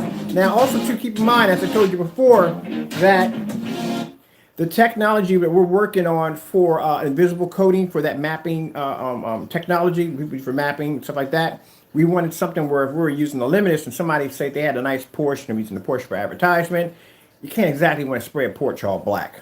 You know what I mean? You lose everything. So we make an invisible coating that can recode, and you can spray that over surface, and you can basically still get the red in the Porsche and everything. Nothing changes about the item that you're projecting off, but when the projector hits it, it can read the code and basically bring up better colors, better visual effects. This is just everyday blackout cloth. We just turned around the back of it and we coated it with that invisible technology, which converted into this stuff, this stuff, so which allows us to be able to change the surface. I want to start doing different color blackout cloth. Okay, that's a weird idea, but that's already an interesting idea. I gotta think about that one. Different color blackout cloth.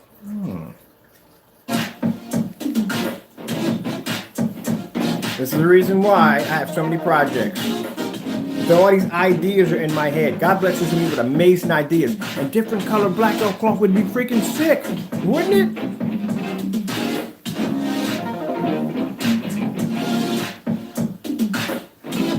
So can you imagine having this? This is an 80-inch screen right here. This is my own customized. Can you imagine this having it at 120 inches in your home, ultra short though setup, got your lights on, got your windows open, your neighbors come in or friends come in and they see this displayed on your wall.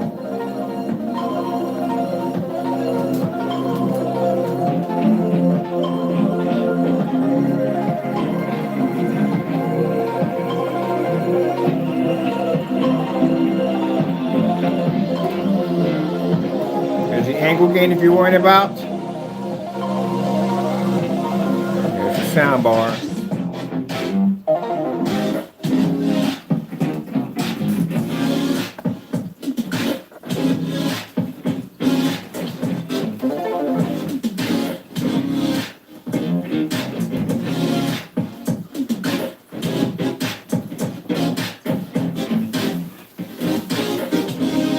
What I did was, I took my security monitor out of the window so we could bring in more light.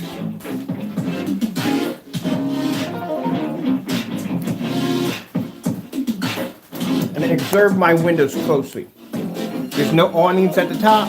There's no half curtains. Nothing but light pushing through. And there's my screen at 180 inches.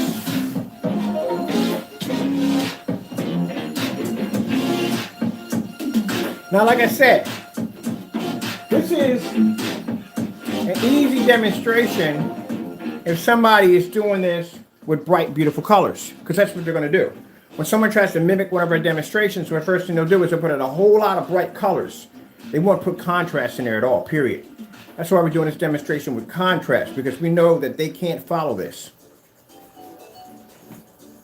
Now, if I want to do white levels, well, that's pretty much easy. I can go into White Snow Screensavers. Getting that from YouTube. The 17s bring up insane white levels. So I can switch over to white levels, I can switch over to colors, I can pull contrast levels. Usually when you're dealing with gray screens and stuff like that, they don't have the capability unless they have code technology. And if they don't have code technology, they're not going to be able to pull it up. I can't wait to paint. We're going to paint another black silver downstairs. I love doing the black silvers. That screen is gray, but that screen can pull contrast levels. So it's equal to a 12 next to each other. But if we do the demonstration with them overlapping each other, you can see the 12 pulls up the higher contrast.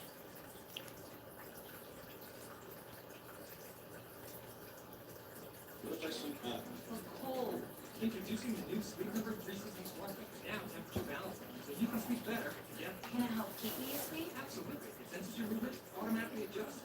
Well, good quality sleep is life-changing. There you go. White level spot right on up.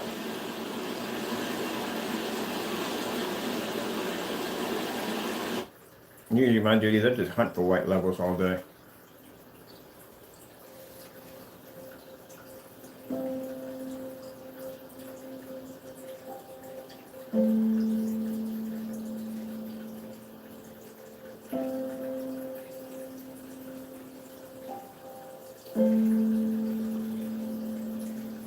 See, when you're dealing with, and I'm not saying, like I said, it's not to put anybody down, but it's the truth. When you're dealing with certain screens, they have to use select videos in order to make the screen look good. If that screen can't pull contrast, I guarantee you, bar none, that they're going to stick to videos that are going to have high, bright colors in it. If they do a contrast demonstration, there's going to be very little light in the environment. Okay, bye-bye. Somebody's very upset. He said I should look up the difference. No, I'm not going to repeat what you said. How to build a projection screen. I told you we get them in here. These are people that'll come in and they feel threatened by our product. And it makes them upset. You know what I mean? If a fellow how to build a projection screen, I'm pretty sure he came in here and he saw the demonstration of me building the projection screen. Doesn't know exactly how many projection screens and how many different kinds of projection screens I have built. I think he's a little bothered about the acoustic screen. I'm sorry, fellow, if you feel that way. That's not my problem. You just got to work a little harder, that's all.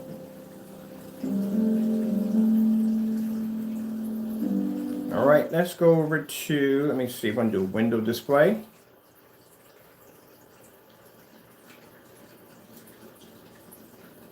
And these are people who don't watch my demonstrations. Anytime I show one of my screens off, the exotics, what's the first thing I do? I walk right up on top of the screen and show you the white levels.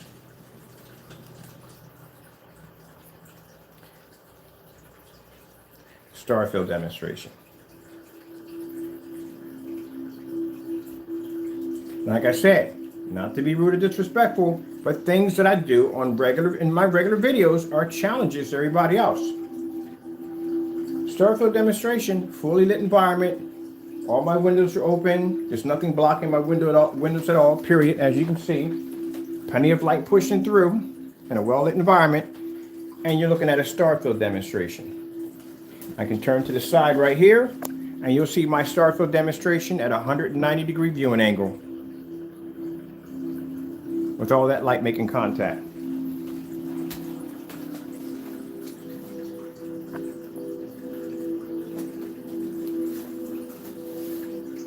See how much light is hitting the back? I told you, always look at the back of the screen to see how much light is pushing through. See how much light is pushing through? Nice and bright.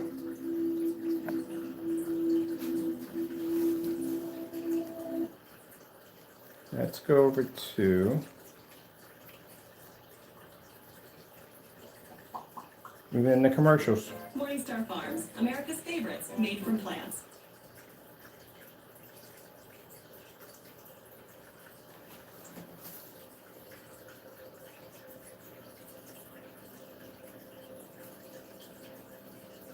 And I'm pretty sure Mr. How to make a projection screen, I'm pretty sure he probably builds projection screen. Probably does. And I guarantee he uses a white surface.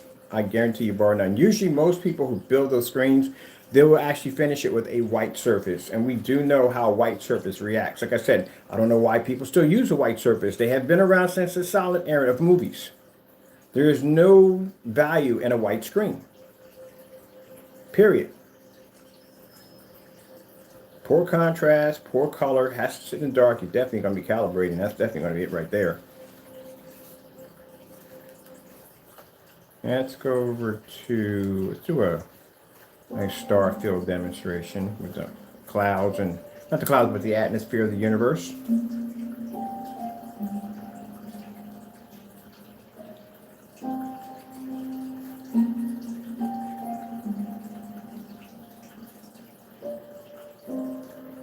LG contrast demonstrations, OLED.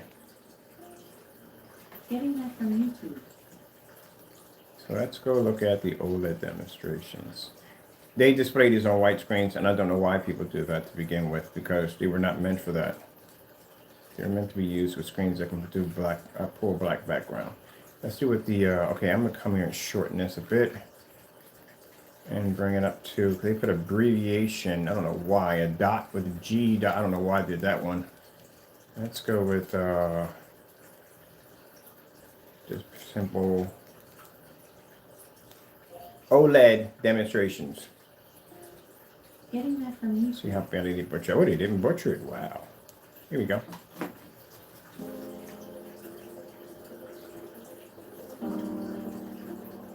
Now we're going to skip the white levels because I already proved that in our technology. Let's go someplace that they can't go. Let's go to the land of contrast.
Colors stay nice and bright as they should.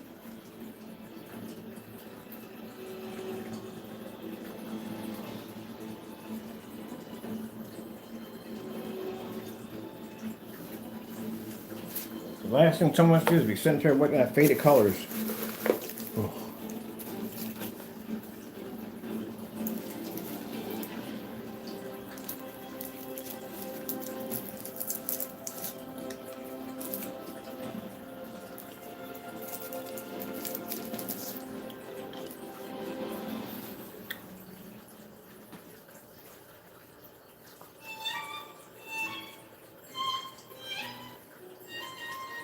Now keep in mind, when you see this demonstration done, they want you to concentrate on the color on the screen. The background of that screen must remain black at all times.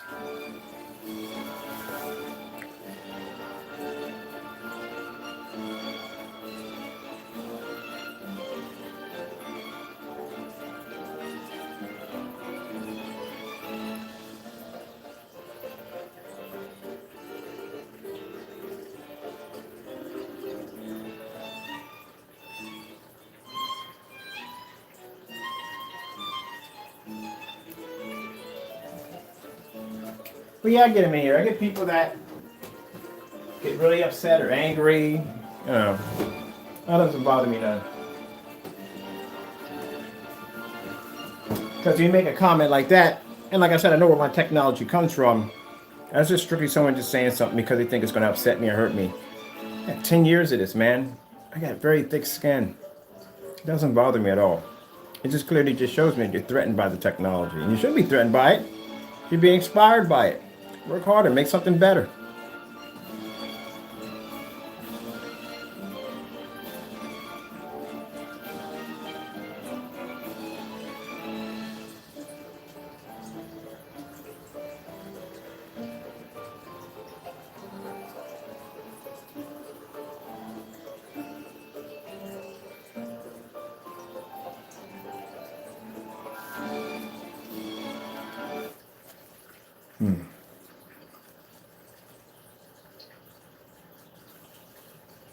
Aficionado. Sneakerhead. Yeah. Obsession has many names. This All right, would call me I'm gonna be a sneakerhead.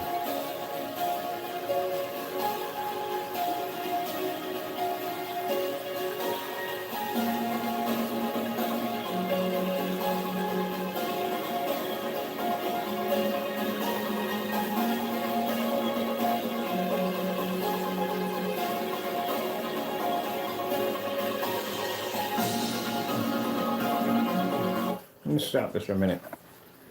Let's look at that. I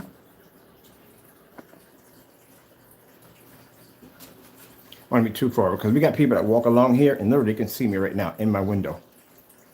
This is how much light. I love this. We're watching a demonstration on OLED Demon on Journey to Outer Space.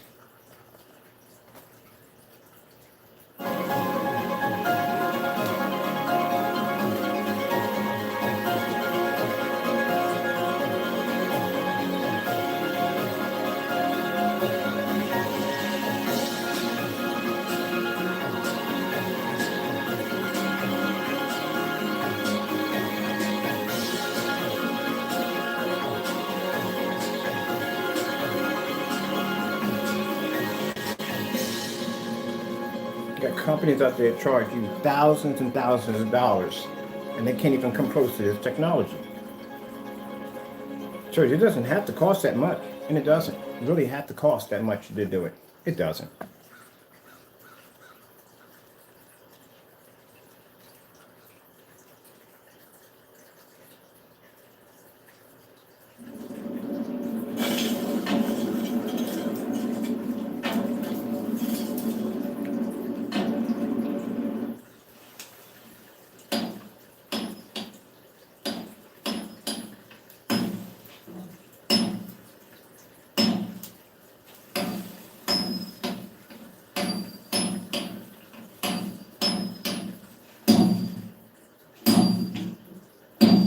That's all coming from the soundbar.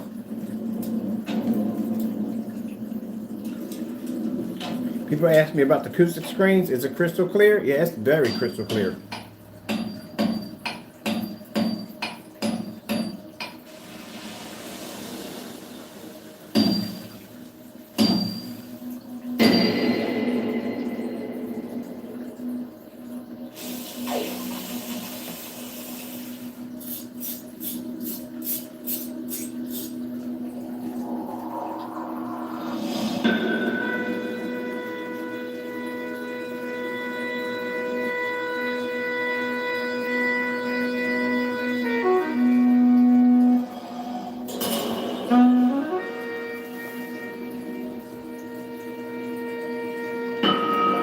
Sharp 4K demonstrations.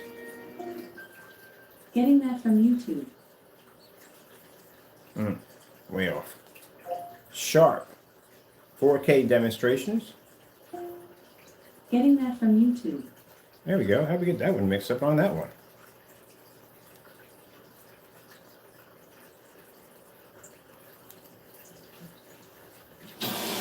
We are in uncharted waters.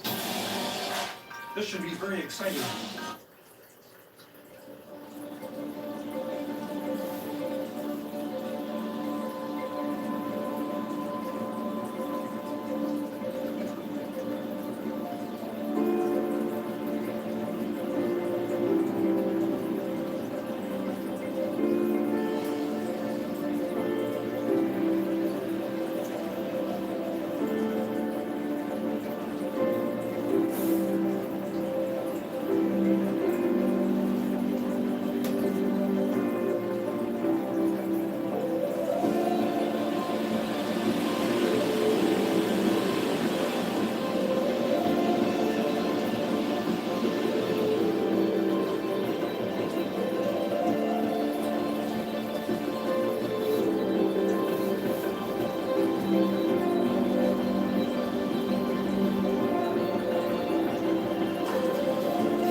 thing for the person who made the comment about the white levels coming up blue. You do know that screen is showing multiple levels of white levels at the same time. Multiple levels of white levels. So if the screen is displaying all blue, everything would come up in blue.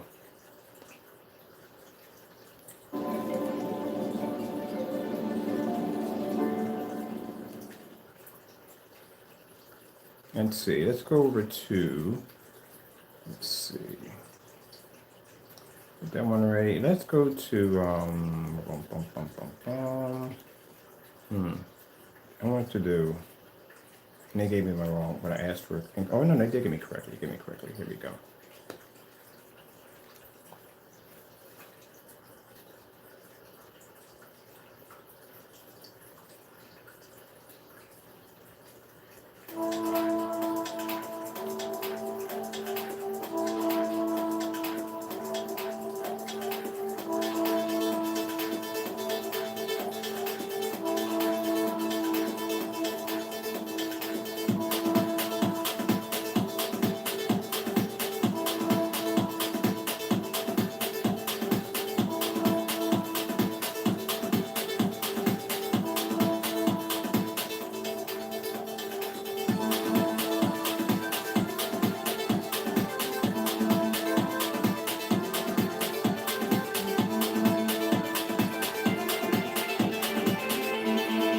Let's see if they have. Nah, I'm gonna do the Western phone. This is one of the tropical islands. I'll take this right here for a bit. I want to see those colors pop up.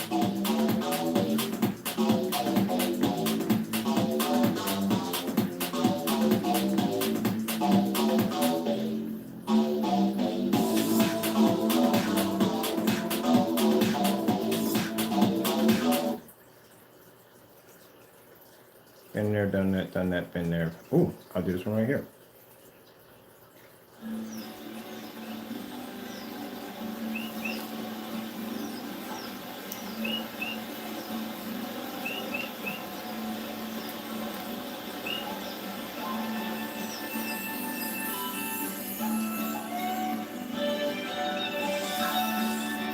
I said before, no washing out to the screen, nothing at all whatsoever.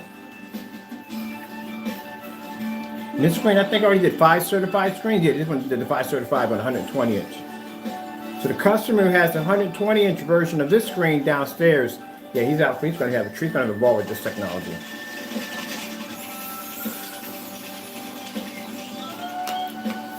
Windows are still open. You like pushing through.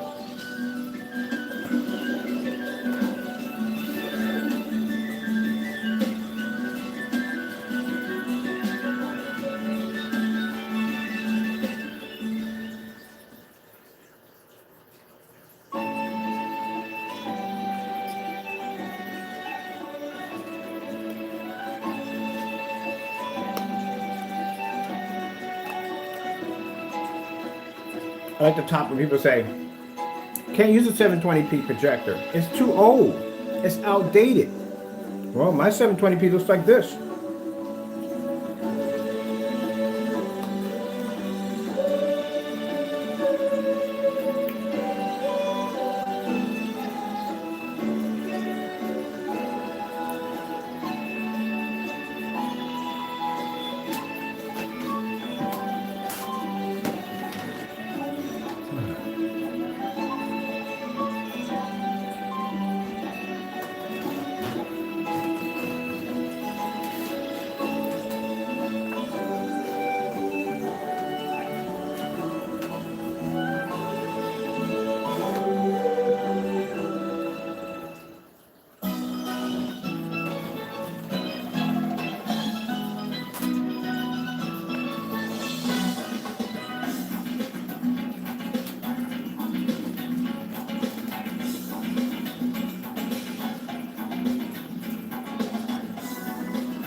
Yeah, precisely. Why even buy a TV? There's no point.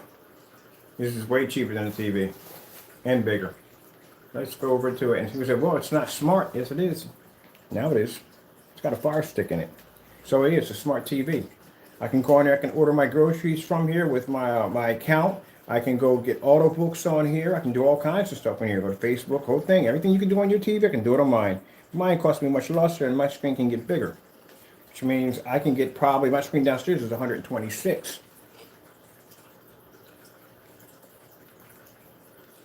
And I can take it outside if I want. You're not dragging the TV outside. And I've seen what outdoor projection TVs cost. You've got to be kidding me. That can't be real. Like, are you kidding me? Like, for like what? You're talking about somewhere between like 30, 40, 50, $60,000 for a TV out. Oh, wow. Yeah, that's crazy. All right. Let's clear that up real quick. Let's go over to real quick. I gotta do some real quick Skyward. Yeah, it's a lot of money. I looked that up because it was somebody, one of the customers was talking about the outdoor TVs. I was like, wait, outdoor TV? And so yeah, you gotta look it up. I looked it up, like, you gotta be kidding me. Like, they're charging, wow, that much for a TV. You could buy a car for that much.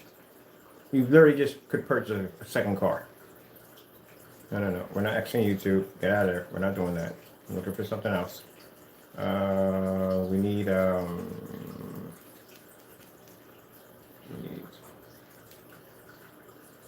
go a little closer.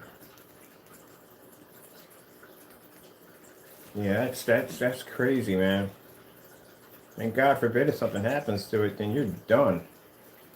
You know, a lot of people don't realize you get those expensive next model TVs, and something goes wrong, the parts cost more than the TV. And people don't believe when I say, yeah, that's why when everybody's done that. You're going out and see a 40-inch TV sitting in the trash, like, who the freak would throw this out? Doesn't come on them, so go get it fixed. It's going to cost that much. And you got to call the manufacturer and find out it costs more. You might as well buy a new TV. That's why it's sitting in the trash. Because I'm pretty sure the person who had the money to buy the TV to begin with pretty much probably could afford the parts. But the parts cost more than the TV. And then on top of that, the waiting time. Because chances are the parts are probably coming overseas, which means you got to wait even longer. They might not have that part. Or your TV could become obsolete because they make so many of them. You could have last year's model. Anything could have popped up, you know? I've had that happen to a friend of mine. A friend of mine spent $8,000 for a TV, and to come home where his kids had a matchbox fight in his living room, and they hit the side of the TV, and they scratched the whole side of it, and then they had that area where you had the pixels and everything are all scrambled together. Yeah, wrecked this freaking TV.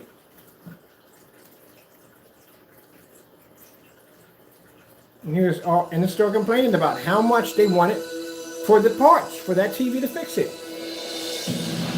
Especially if you got it on sale and the parts are still expensive.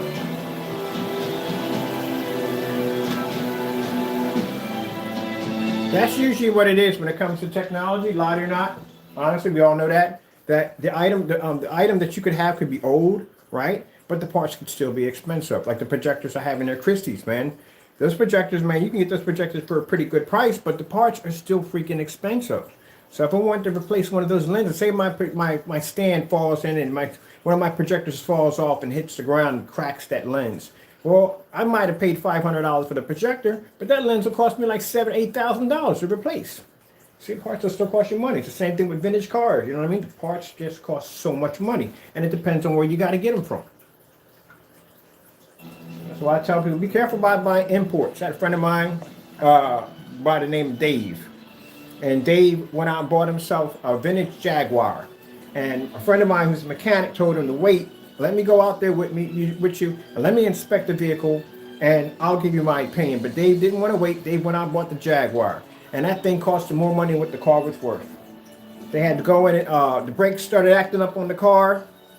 The car had a lot of temporary fixes on it. Just enough to turn it on and get from A to B. So basically, it was so the guy can say, "Hey, look, you know, he bought the car, blah blah blah blah blah." Gets the car. A week later, the brakes go on the car. Fine, it costs $400 for this car to basically fix these brakes because they literally had to take apart the car just to get to the brakes. The maintenance alone sometimes will kill you if the parts don't first. When they finally got the parts for the car, and I mean, you got to pay for somebody's time to go in there and take that car apart, put the brakes in, and put everything back together. It's one thing after the next. One thing after the next. And I think the last thing that happened on that car, the engine cracked because he re-welded the engine together. Whew.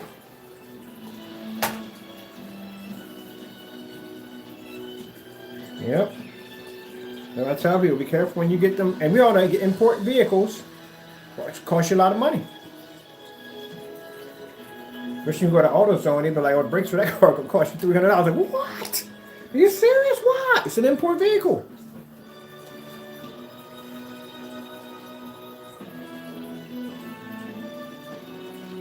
Because I might just buy another car.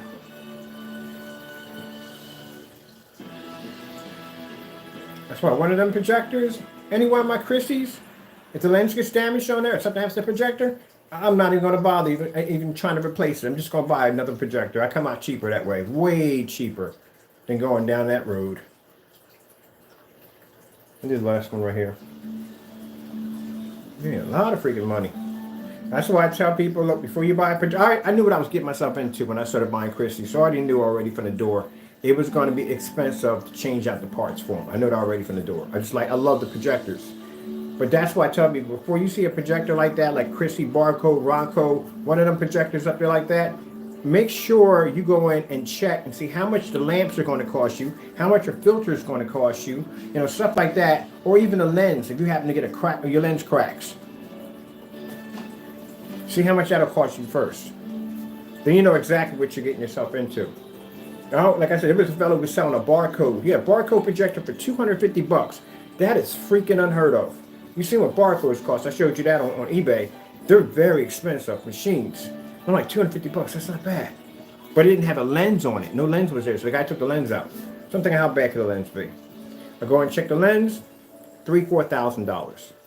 So I went up from $250 to $250, probably $4,250. But now I got to figure out how much the lamps are going to cost me. Lamps are $1,500 for that projector. $1,500 for a lamp for that projector. See?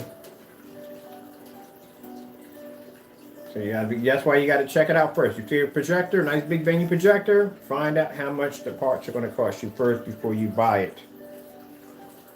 And then consider the fact that, this is what I tell people to do.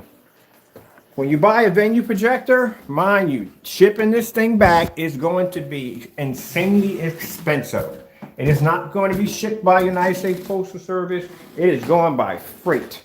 So let's just say if one of these, this one would be the easier one to ship right there back. It's still going to cost me some money. I know when it was open all day.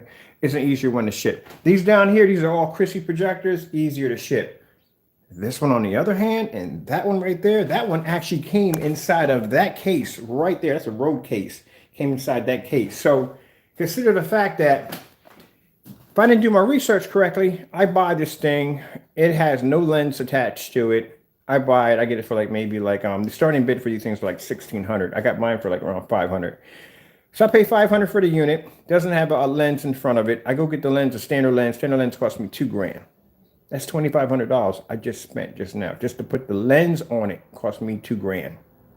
Even if it's $800, I'm still more than what I wanted to pay for the projector. All right, so then we get the lens for $2,000, $2,500. The filter right here, where's it at? On the side of that projector is $250. So if your filter has on your filter, that'll cost you $250 to replace back there. And the back of that projector has the peripherals on the back of that whole entire section pulls out. If that gets damaged, that's $400 to replace that one part back there. Now, I was lucky to get the projector for $500. Well, I say lucky, sorry, my lord. I apologize for that. I was blessed to get the projector for $500.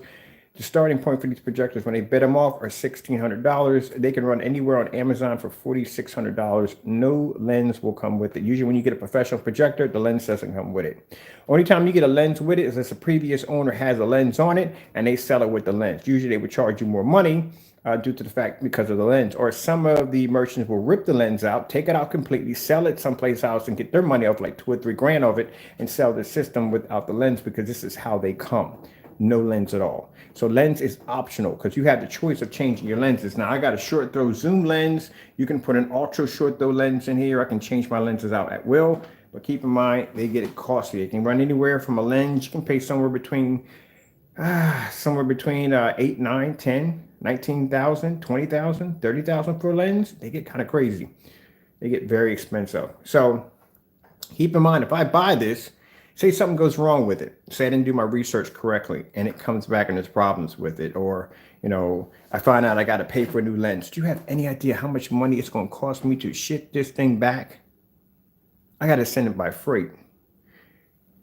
Like I said, I was blessed because the person who sold me this, he charged me $44 for shipping. He must have had some kind of shipping corporation credit or something. $44. That's what I paid for the shipping for this.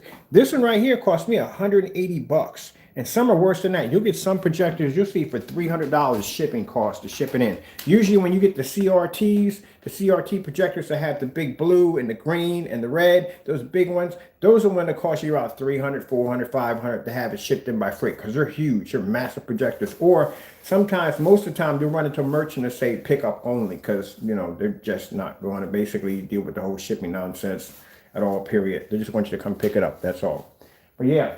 That's when the venue projectors, that's another thing. If you want to get one of those for maybe a church or a concert or maybe a get together, something you're going to be needing a venue projector for, just make sure that you do your research on your parts, do your research on how much it's going to cost you, and keep in mind, the bigger that thing is going to be, the more expensive the shipping cost is going to be.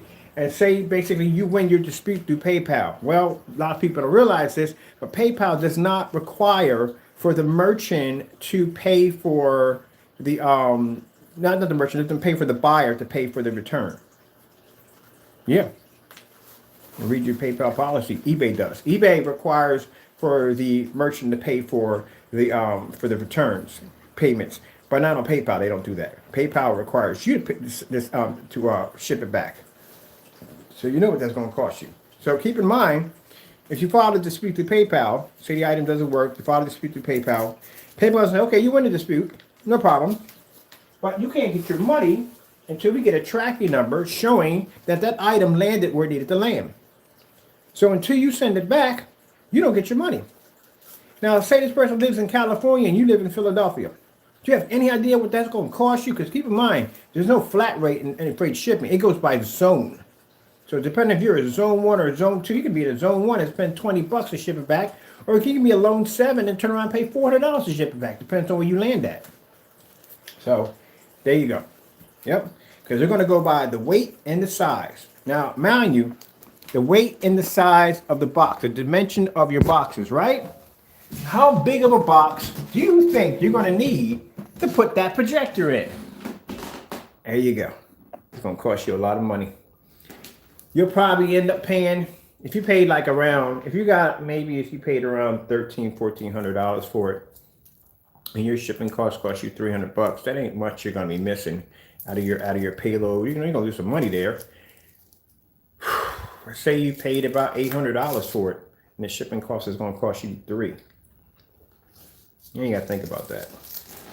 And if you got to get it repaired, then you got to find a person who can repair the machine without taking the parts out of it and ripping you off. Because the parts in that machine are expensive, which means you have to take it to a dealership or somebody who's not going to go into your machine and replace your parts with old parts to resell your product.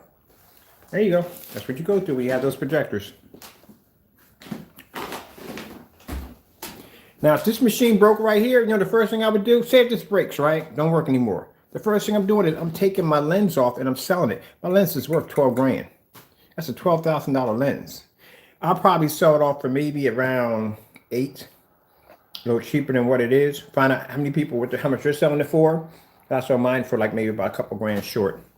And I'll still make my money off of it.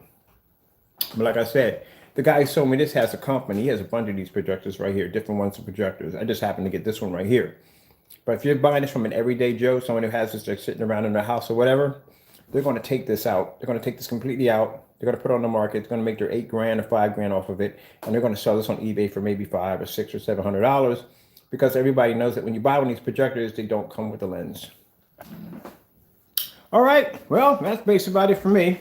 I got to get ready to get things done downstairs. Oh, wait. Let's recap on what we're doing downstairs because we want wheel track. So this is what we built today.